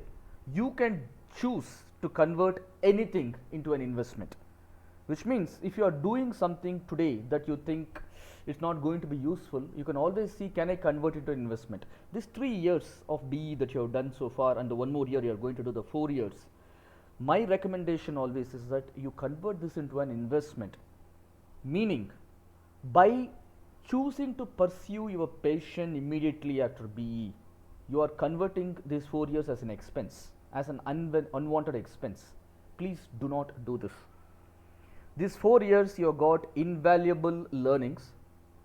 So if you are doing BE, my recommendation is you go into a line that these 4 years would help in.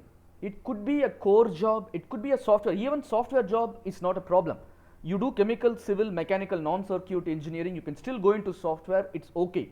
But please do not go into anything that is non-engineering if you are doing engineering. Now the same argument applies relatedly to other fields also.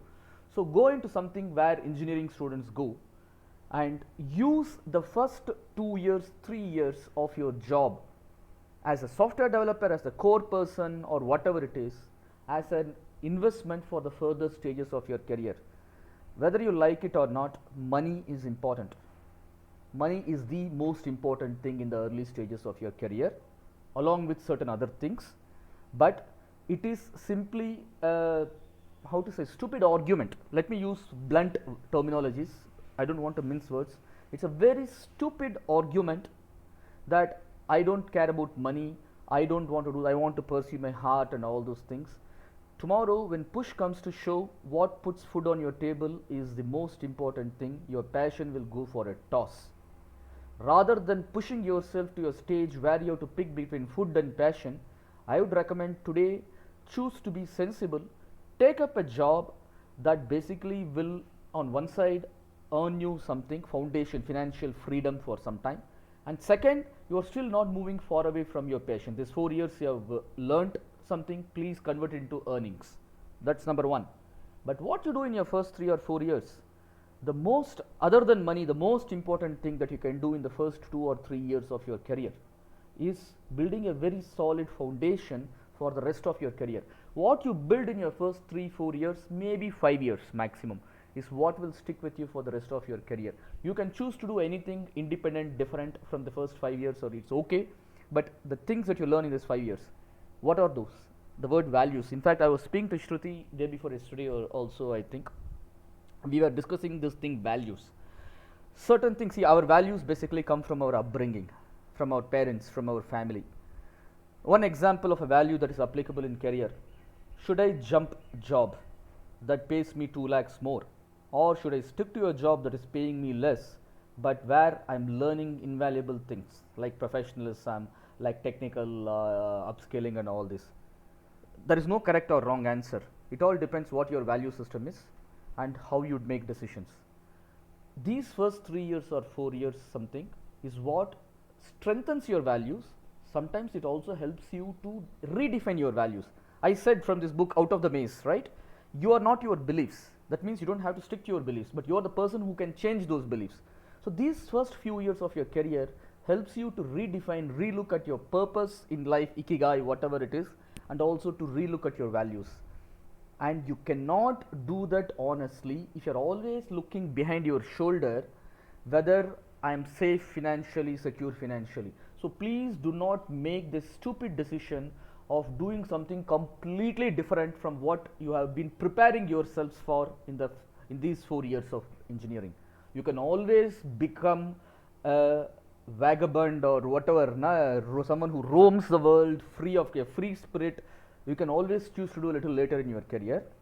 These 4 years, in addition to doing your job, which is earning you money, which is teaching you these professional skills, you can also pursue in your overtime, free time or something, this passion. Keep in touch.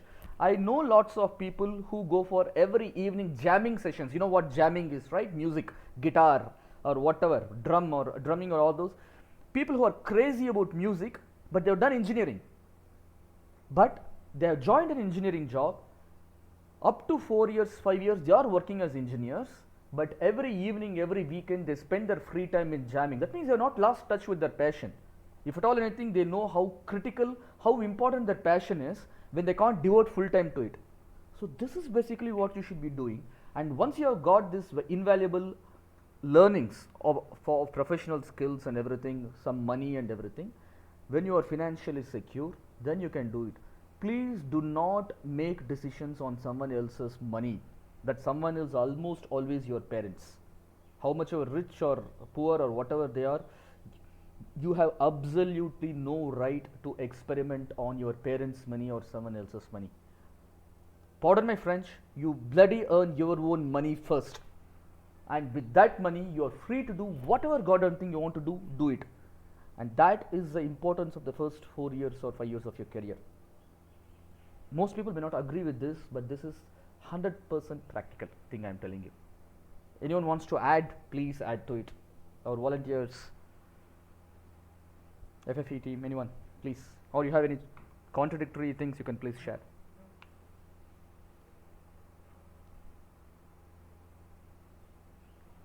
No, Okay, I absolutely just have agree 2 with you, points. Babun. Sorry, Vaishnavi, go ahead. Yeah, go ahead. No, no, I think we'd love to hear from you. I think your generation is what we'd like to hear first. Okay. So one of the students I just saw, she had asked a question, right? That I said that you should find your own interest, but that's a very vague thing to say. How do you find your interest? So I have a couple of points to add to that. One thing is, and maybe some of my points may contradict with Bhuvan, I am taking that risk. So some background first. I am from chemical engineering and I started working in electric vehicles. So how did I take that jump? Is that I fortunately got involved in some technical team which was in our college, and then I found that this is what I like. But in general, to identify your interest, you need to do things. You cannot just sit in your room and identify your interest. For this, what are the action points? Uh, One is in your college, try to take projects under professors. You can go and approach them and ask that, can I work on whatever undergoing research that you have going on, if you have that sort of a core interest. Another is try applying as internship in startups during semester breaks. That is also a very good opportunity to learn. So if you and then you can also negotiate on the pay and say that depending on your situation, that I'm not asking for some exorbitant pay, but what I'm saying is I need that experience of working here in this field and I don't understanding whether I like it or not. As an example, I also had my college roommate who is doing masters in a European university now. She was an in engineering physics student, and now she is working in sustainability engineering, which is a very big leap. And I have seen her journey through this. She used to like, just go to professors who are working in that area, and you will definitely have some professor. You find that information again. Either you go and talk, or at least in IIT Bombay, as Sudeep may be aware, they have their own websites, and on the department website, the professors' research areas are mentioned.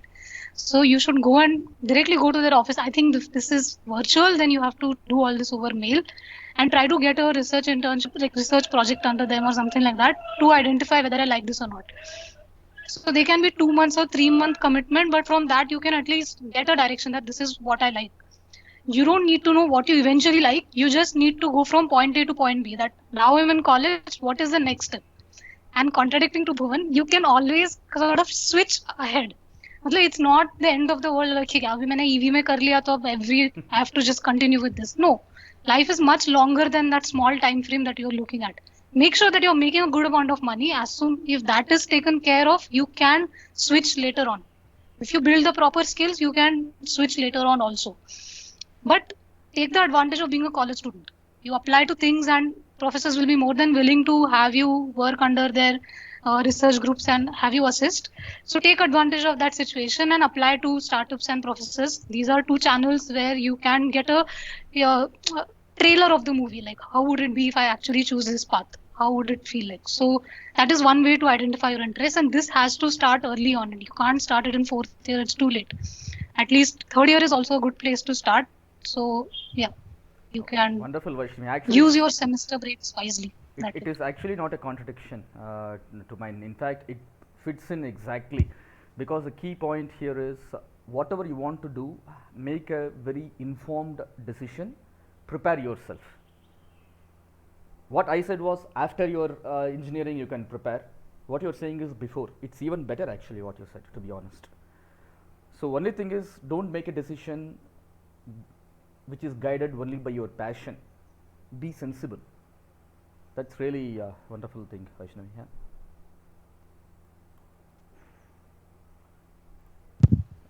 Um, Sorry, I was on mute.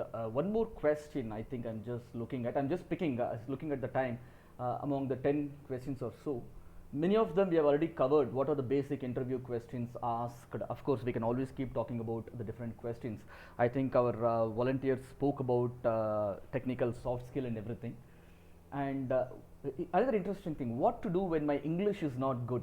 Will this affect my interview? Straightforward answer again is yes, it will affect your interview. Do not, how to say, agree when somebody says English is only a language. Unfortunately, it happens to be the language, common language through which you can communicate. If you think your English is not good, you got feedbacks from people that your English is not good, then you need to start working on it. In this session, we are only giving you practical tips, not philosophical tips, real practical tips. Yeah, English is just after all a language. If you're able to communicate amazingly in your mother tongue or Hindi, for example, why not? Why should I learn English? Unfortunately, you're not looking for a job where English is not spoken, rather where English is a common language. English is important. What is not needed is to have a super duper vocabulary in English using flowery language. If I may take the example, Shakespeareistic or Shashi Tharoor kind of language, you don't need that kind of language. Yes, but you need to have a basic English. Basic English means there is absolutely no excuse if your grammar is poor. Present tense, past tense, singular, plural. Once in a while, small breaks here and there, small deviations, it's fine. You're not fluent, it's okay. And fluency and speed does nothing to do with each other. Just because you speak fast doesn't mean your English is great. And just because you are speaking in measured tones, slowly you're thinking and speaking, your English is poor. Just a minute, I will. Just a minute. My laptop screen got locked because that's where the questions are. Yeah, so please make sure if your English is not good, enroll yourselves in some English courses, take support. First thing is face the problem, accept that you need improvement in whatever shortcomings, it could be English language. Take example, never be shy asking for support.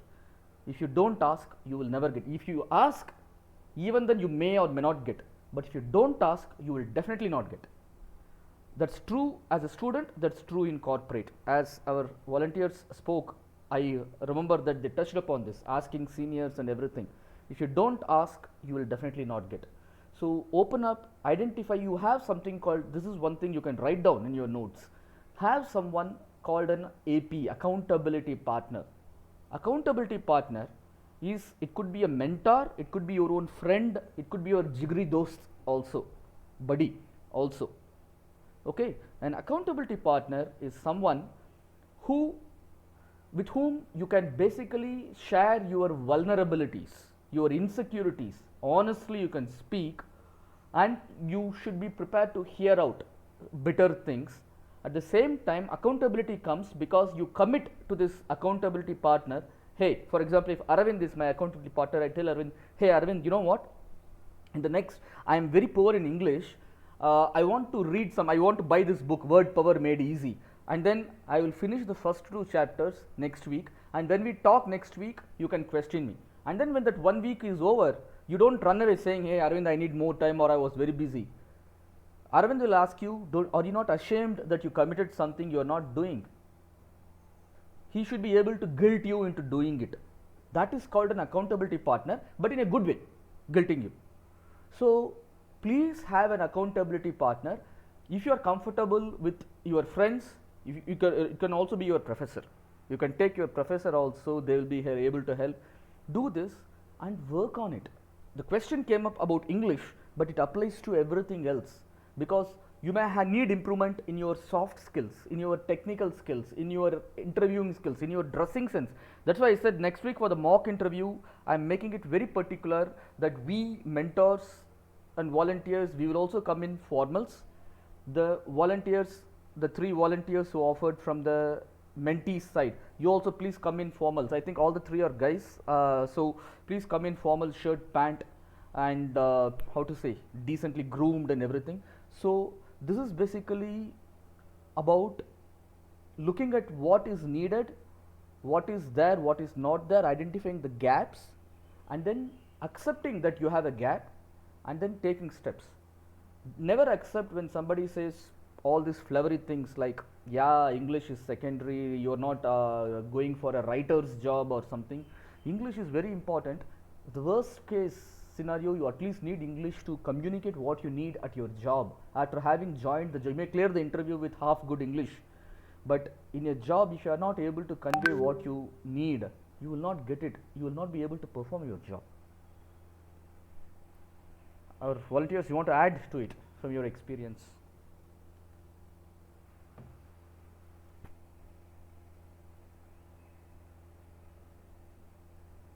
Anyone wants to add? Yeah, as said, we'll work in a company where people are from all different languages and stuff. And like I'm in Coimbatore, a lot of people do not know Hindi, and there are a lot of people who are like Malayalis or Telugu people. They are not been knowing the language is spoken in Coimbatore. So at that point of time, English will be the only language which will help you in communicating. And yeah, as I said, in perfect English is not required, but in case you're able to speak a decent English with confidence, that's more than enough, I think. But yeah, English is needed in a corporate life. Okay. The world runs through English, so be part of the world. Just join the show, yeah. Maybe I'm just looking at time. If it's okay, we're very quick. Couple of more questions I will see. I'm just choosing the questions. Okay, what are the key things to remember while introducing myself? I will have a very short answer for this. You will see this next week. This first thing, as again our volunteers said, the 4 volunteers said, the most important thing in the interview, that is your time in the interview. I will again see. Thing is, in an interview, when they ask you say something about yourself, they will have the resume, the hard copy of it in front of them, or soft copy, whatever. Please understand, I have been a recruiter for a long time at all levels, both experienced candidates with 15-20 years I've interviewed, and freshers at college I've interviewed. Invariably, right, we interviewers, whenever we come to an interview, that's the first ever time we are looking at your resume, and we want to hide the fact that we have come unprepared. So we give the impression that we are doing a great thing by asking you to say something about yourself, but what really happens in that time is we are looking at your resume for the first time to see what questions we can ask you. And to avoid the uncomfortable silence, we ask you to speak, say something. Don't think that we are not observing what you speak. We are observing you, seeing you, hearing you at the same time. This basically means those 2 minutes or 3 minutes, 2 minutes is a lifetime. The moment you start preparing for that, you will see you cannot cross 30 seconds. So 2 seconds is an eternity. 2 minutes, sorry, 2 minutes is an eternity. In those 2 minutes, you can't say everything that you have written in your CV, which some people suggest, yeah, that gives authenticity. But you don't have to repeat everything as your CV. We have the CV in front of us. We don't need to hear everything again unless we want to confirm you have written the truth or not. So say something about yourself that will direct the interview in the direction you want, because your entire interview hangs on what you speak in those first 2 or 3 minutes. And we read your resume and we want to take cues from what you are speaking to ask the next set of questions. This is true of any interview, experienced candidates, your promotion interviews, whatever it is. So you have the power in those first couple of minutes when you are talking about yourself to take the interview in the direction you want. Again, to take from, I think, what Vaishnavi actually said, or was it someone else, I forgot. You can talk about every course that you have done, everything that you have undergone, or you can try to talk about something else, but talk about things that you are confident about, that you can answer, or that you are passionate about. Because if you are talking about something that you are not sure about and the question comes there, it will be difficult. Believe me, you should not lie in an interview or on your CV, but you also do not write it down. This applies not only to you as a fresher, it applies. My personal experience, I learnt it the hard way. After lots of beatings, I learnt it. Or I don't know if I have still learnt this. Truth is, never ever speak the full truth about yourself. You should never lie, yes, but also You don't have to talk everything about yourself, about the full truth, because quite a lot of things that are true about ourselves are uncomfortable. They say every one of us, every saint has a past, every sinner has a future. Mark Twain, right? That means each one of us has uncomfortable past things. By being honest, we are exposing ourselves to questions that we don't want to answer. For those of you who are fans of Men in Black, Agent K or Agent J, always says, Agent J says, never ask questions for which you don't want to know the answer for. Yeah.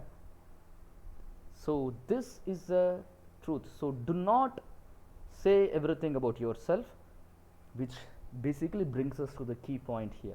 Preparation, preparation, preparation. To speak 2 minutes about yourself, you will need 2 months of preparation, 2000 times of repetition practice, at least 20 people to whom you have to speak and get their feedback. This is very important. You will first throw down, vomit, dump all your thoughts, what you want to talk about yourself on a paper. Then you will prioritize. If I got only 1 minute, sorry, not 1 minute, 5 seconds, and in those 5 seconds I want to give the impression about myself to a total stranger who will make or break my life and career, what is that one thing I can speak, one sentence I can speak in 5 minutes? Even if I don't speak anything else, this one sentence I want to speak, write it down first. Okay, I got 5 more seconds. Can I speak a second sentence? Then the next. The first 30 seconds is everything. After that, people don't concentrate. So in those 30 seconds, even if you are a super fast speaker, you can speak 3 sentences, 4 sentences. So the entire gist of what you want to speak about yourself should come in your first 3 sentences. After that, everything you say should be reinforcing the first 3 sentences, or to enhance what you say in the first 3 sentences. A repetition without giving the impression of repeating. Because whether it is a written application or a spoken conversation about you, the first 30 seconds, the first 3 sentences is the beginning and end of the interview. So you make a preparation, what you have the power to say what you want in those first 3 sentences. So it needs preparation. Use your mentors, accountability partners, use your friends, professors, whoever, FFE, us, mentors, everyone, to say, you can talk, first time you talk to us, you can speak for 5 minutes about yourself. By the time it comes to 2 minutes, you should know what comes in the first 30 seconds, what comes in the remaining 1.5 minutes. Even if they give you a chance to speak for 5 minutes, don't speak for 5 minutes. That's a trick. That's a trick. Someone who uses 10 sentences where you can do 5 sentences, right? Only 2 kinds of people do that. People who are not clear in their head, or people who want to reiterate. I hope I'm using a lot of sentences, but my intention is to reiterate, right? So please understand this. Brevity is the wit of, what is that, soul, or soul of wit, or whatever it is, I forgot the saying. Brevity is, so please understand this. So this is the long-winded answer to the question, what are the key things to remember while introducing myself? I know you are bursting with lots of things you want you to bring your entire life in front of the interviewer. They're not interested. To be very honest, they're not even interested in one sentence from you. They're just using this as an excuse to hide their lack of preparation. So you use it to your advantage. For each person, it may be a different thing. You can start with saying, see, it depends on the context. When you're talking to a company like Bosch, maybe in the first 3 sentences, you can talk about anything you have done in terms of automation or automotive engineering. You won a competition in Formula 1 or Formula 10 or whatever, car, building a thing. I built a buggy, basically. That you can talk about it in the first 3 sentences. You're speaking to L&T, construction industry. You can say, when you built a house, you supported your parents and you took care of defining the materials for the house. I'm just giving examples. So you can pick and choose. Basically, it defines, it's a beautiful exercise. When you prepare for this, you will know who you are. Till today, you are thinking you are many things. You are many things. But when push comes to show who you are. And this is where the other part comes, the elevator pitch. I have spoken about this in my mentoring sessions. Elevator pitch is something that goes parallel to this 2 minute say something about yourself. For those of you who don't know what an elevator pitch is, elevator means the American word for lift. When you enter a lift, suddenly, unexpectedly, the CEO of your company enters. CEO is always on the 20th floor. You are always on the second, third, fourth, fifth floor. But you have the time up to the time you reach the 20th floor or your floor. In that short time, what will you talk to your CEO who does not know all the employees in his or her company? You want to speak to him or her, the CEO, about yourself. What are the first 1 or 2 sentences you will speak so the CEO remembers you? That is called an elevator pitch. Prepare this elevator pitch that will give you an answer for what you want to say about yourself. Everything else that comes in the remaining 1.5 minutes is just a reinforcement of what you want. Hope this gave the answer to that. Please feel free to add our volunteers from your experience. I know we have crossed 1:30. Apologies. We can just stretch for a few more minutes if it's okay for everyone. Volunteers. What do you want to add? Yeah, actually, yeah. What Bhuvan told was absolutely right. The first minute, the first what they ask is like, tell me about yourself. It is a time you have to, shine yourself, and it should not be very short, and it should not be very long. Also, it should be like very crisp. And during that, whenever you tell something, you should even validate. Like, for example, I have done this and this project, and during that project, what did you gain? You also have to, mention that, okay, during this time I realized that I was good at this field. Like, you have to validate that and all. That is what I would like to add. And it's not like only some people think like, what if the interviewer thinks like, you have just practiced this question, it's not like, you're witty. But even the interviewer expects you to do your homework. It's not like, give on spot answers. Like, they also expect you to do some things. And you don't have to think like what they will think, like I have practiced these questions. All you have to do is starting, take all the points, like take one notebook, write all the points which you want to tell, and then filter it out, like what is very important, what uh, marks the, like something different from what others do. And just practice all the questions like repetitively. Have a, team meet, or Zoom call with your friends. Like, ask them to interview you. This is what matters, like, the practice. How like how long you practice makes you, perfect, maybe. Yeah, that is what I wanted to add. Beautiful. Practice to the point of boring you, we will say practice, practice, practice. There's no substitute for practice. 20 years of experience you can get only with 20 years. You cannot get it in 19 and a half years or 19 or 1 year or 2 years. Similarly, practice. If you think you are bad, practice to become good. If you think you are good, practice to become better. And if you think you have done it perfectly, always know perfection is still one step ahead of you. Practice more. There is nothing called over practicing. There is, of course, something called over preparation, but that comes to being tense and being uncomfortable. That is over preparation. We are not talking about that. But please practice, because the more and more you practice, the more you will realize, and with different sets of people, so that you can get different perspectives. And never underestimate the effort of someone. You, with your juniors, you are in third year, practice it with your first year students, juniors, because everyone has something invaluable to add. So please do this. Just one. I just want to add one more thing here, Bhuvan, and I'm sure you must be covering this in the rest of your sessions as well. But I want to make this a point here for everybody, all the scholars. Don't just practice about what you're saying, but also about how you're saying it. Your non-verbal communication. I think you'll deep dive into body language maybe later on at some stage during the interviews. So like Bhuvan said, most of the time is the interviewers taking time to, make up their mind and, just read you in one. So the researchers say, okay, the scientific researchers say that it takes us merely 3 seconds to form a first impression about somebody. So where does that 3 seconds impression come from? It comes from the way you look, the way you talk, your tone of voice, whether you have a smile on your face, how do you look overall. And that's why I think he's focusing on how you're going to dress up for the next session when you do the mock interviews.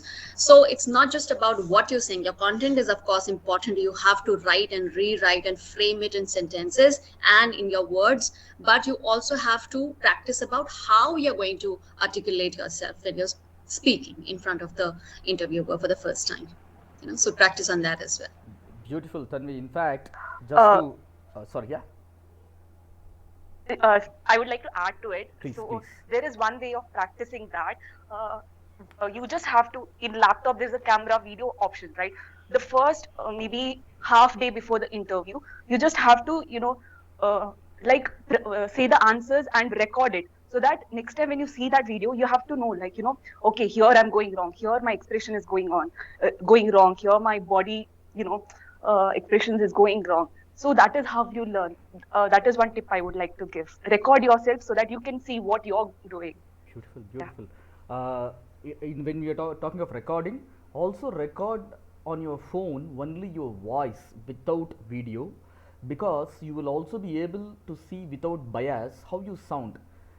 I am 100% sure I don't know how I sound to you, because I hear my own voice, but that is not how I sound to you. So most of the time, I think I have conveyed communication. We would have seen, all you mentees would have seen in the earlier sessions. Communication is not about you speaking; it's about other person understanding and acknowledging, and you understanding. Yes, the message is reached, and getting the other person to do what you need him or her to do. That is the entire cycle of communication. And if you are not sending out the message in the right way, and you will never know it. So when you record it with a video, sometimes your body language betrays your actual thoughts. You are communicating exactly the opposite through your body language, gestures, and everything than the words you are saying. And then you also record only your voice. You will see that, hey, is this, because most of the time we don't have the privilege of having a video conversation, is this how I sound? I never intended to sound so harsh. So this is sounding, play it back repeatedly, and the power of this recording, you cannot understate it, or sorry, overstate it. Do it in front of the mirror. Do it along with your accountability partners, with your friends, with who will share really blunt feedbacks to you. Please do that. And to add to what Tanvi was saying, the moment you step into the interview hall, or switch on the camera, or switch the phone on, or whatever in an interview, you are being interviewed. Even before the first question, first syllable comes out of anyone's mouth, and you are being judged till you switch the call off, or till your back turns and it goes out. Every second, millisecond, you are being judged. The interview does not get over when they smile and tell you thank you, we will get back to you. Many times after the interview, how you follow up, hey, it has been a week since we had the interview, I have not heard from you, is it okay? Even that's part of the interview. They want to see how desperate you are for a job, how professional you are in following up, how you write your mails. Not writing a simple mail, hey, I came for interview, when will I get the result? Or, hey, thanks a lot actually for taking your time to interview me. I have been passionate about your organization, and it's a great opportunity for me to have been invited for an interview, and I hope you got a decent enough picture about me. I'm just curious to know when the next stage is, not asking when the result or what the result is, rather say when the next stages will happen. That means you're already confident you will go to the next stages. So all these things are being observed. And that's the same thing. I'll give you a tip for your career. It's not about interview. After you get a job also, every moment you are being judged, you are being evaluated. As you are a fresher, as you are in your first, second, third year, every moment, the moment you step out of your bed, they start judging you. You cannot escape. You decided to be in a professional job, you have to take it or leave it. That is the tip here. Please keep in your mind, these are not interview tips, these are life and career tips. Please take into mind. And one other, at least from my side, I would say one last thing we want to see here, because it's a combination of a few questions, and whatever we are not answering here from the list Shruti sent, we can address it next week. Okay, should we negotiate our salary in our first job interview? No. Simple. The answer is no. No qualifiers, nothing. Most of the time there will be no negotiation because every company has its standard package, and companies are very honest about this. They don't treat freshers differently. Usually companies like Bosch, they are very fair. A local college in a tier 2 city and a tier 1 city college also, they usually have the same salary levels. Maybe for IITs or for niche institutes which they have separately, maybe the packages are slightly different, but most of the things being same, common, right? Parameters are being common, the salary levels are pretty much standardized, and they are also standardized with respect to the industry. That means there is no place for negotiation. But my point here is, do not make the cardinal mistake of talking about salary in your freshers interview. Do not. My answer would be completely different if you are talking about a lateral interview. When you are experienced going, that's a separate topic, we will not talk about that here. But never talk about salary. And another similar question, okay, is it hard to find a job immediately after graduation? There is no straightforward answer actually. If you are not fortunate that your company does, or if your college does not have campus interview things, yes, it will be difficult. But most companies, including Bosch and other companies, they have off-campus recruitment, and to pick candidates from colleges where they don't go for campus recruitment. So it's not really, how to say, if you are really well prepared, you don't have to worry about that.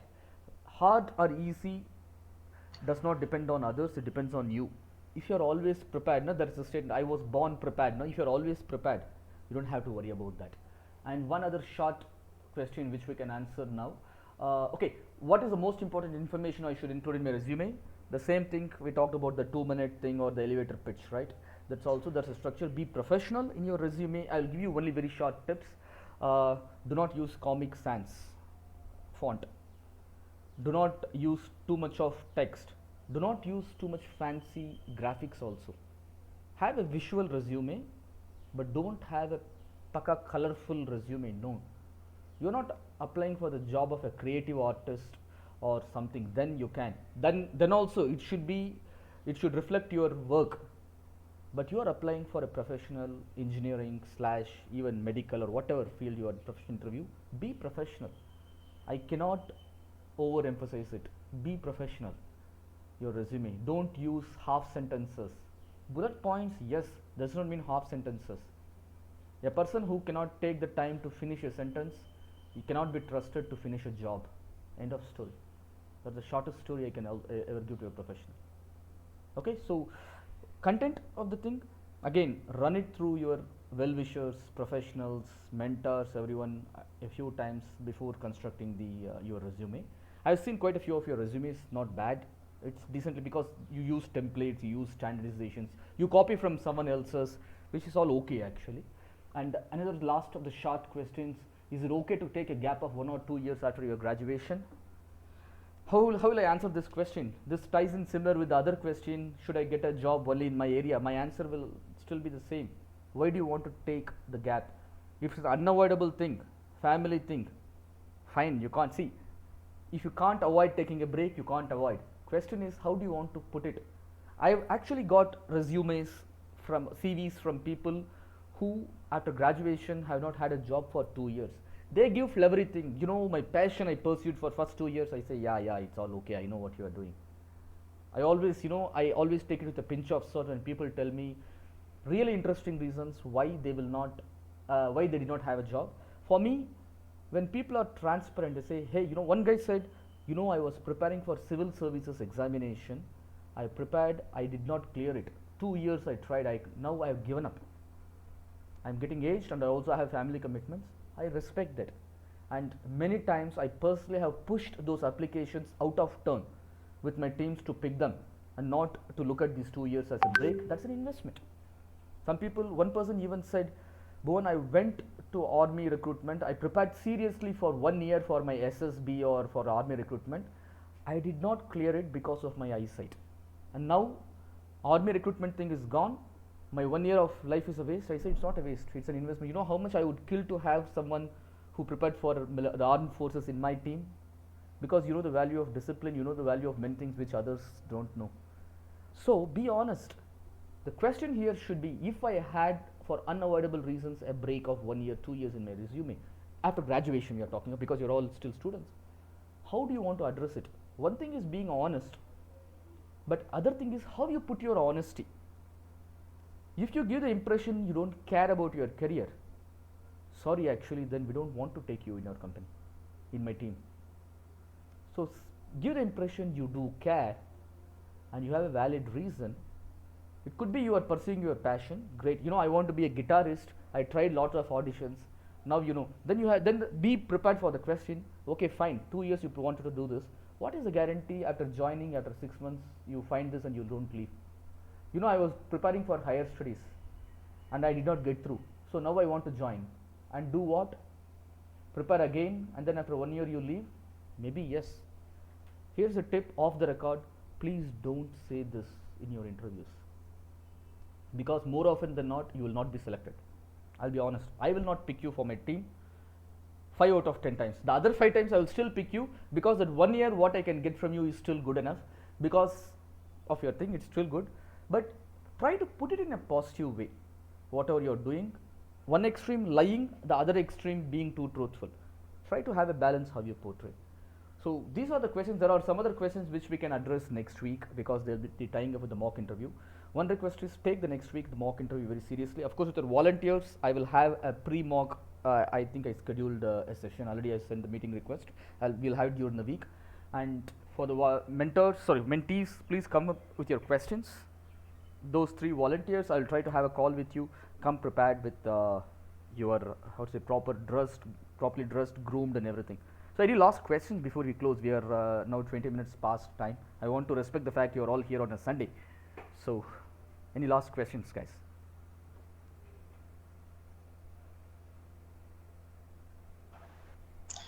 I think we'll also like to see more questions coming from the scholars next week.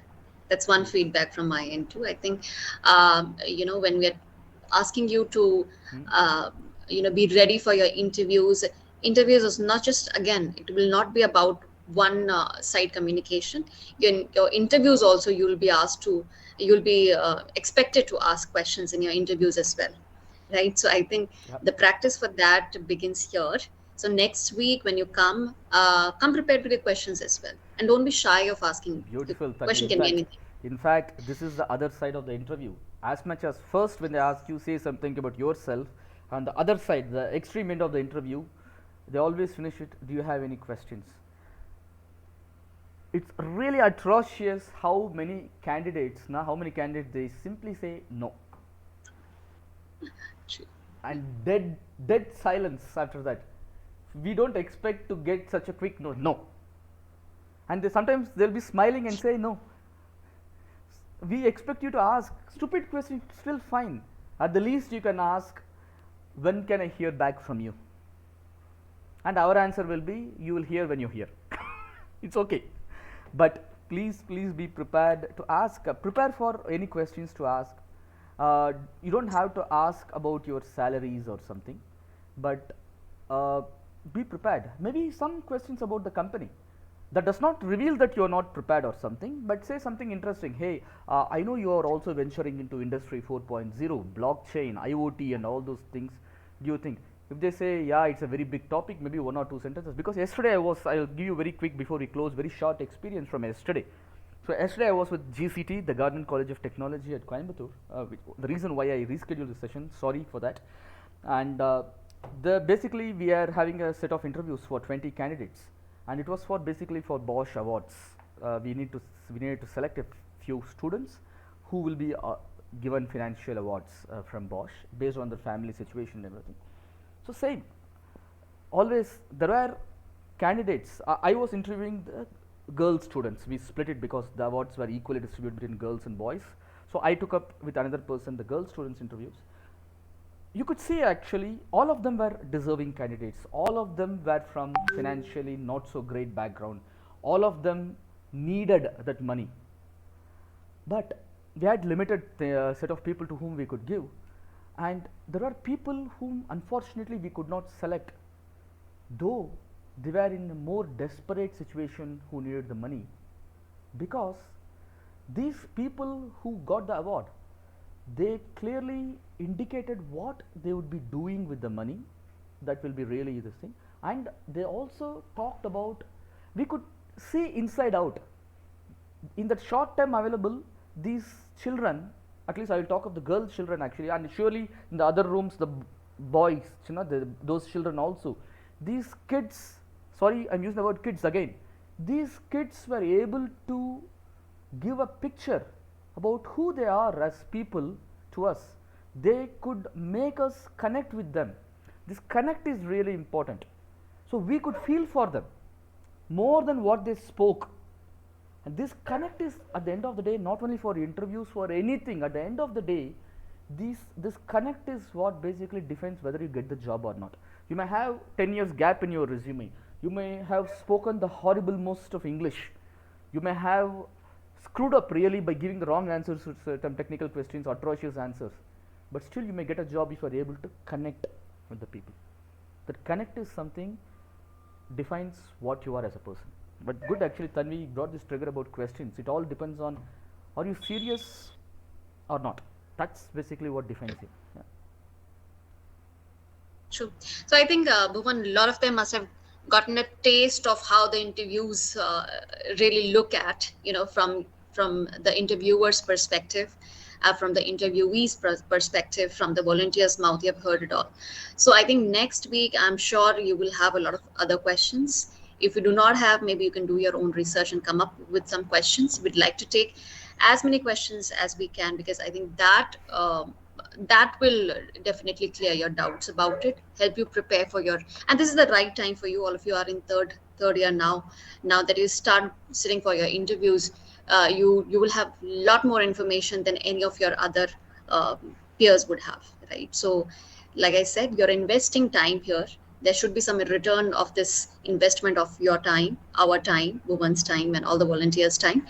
So please make sure that you are taking away with you all these valuable lessons that you will not find anywhere else. Yep. In the meanwhile, I took some screenshots of our video and everything, just for yeah. But I will wait till next week to take more of these screenshots. But next week, I would request everyone to at least for a minute or two to switch the videos on, so we can also take a gallery picture or something, and then we'll put it on our social media also.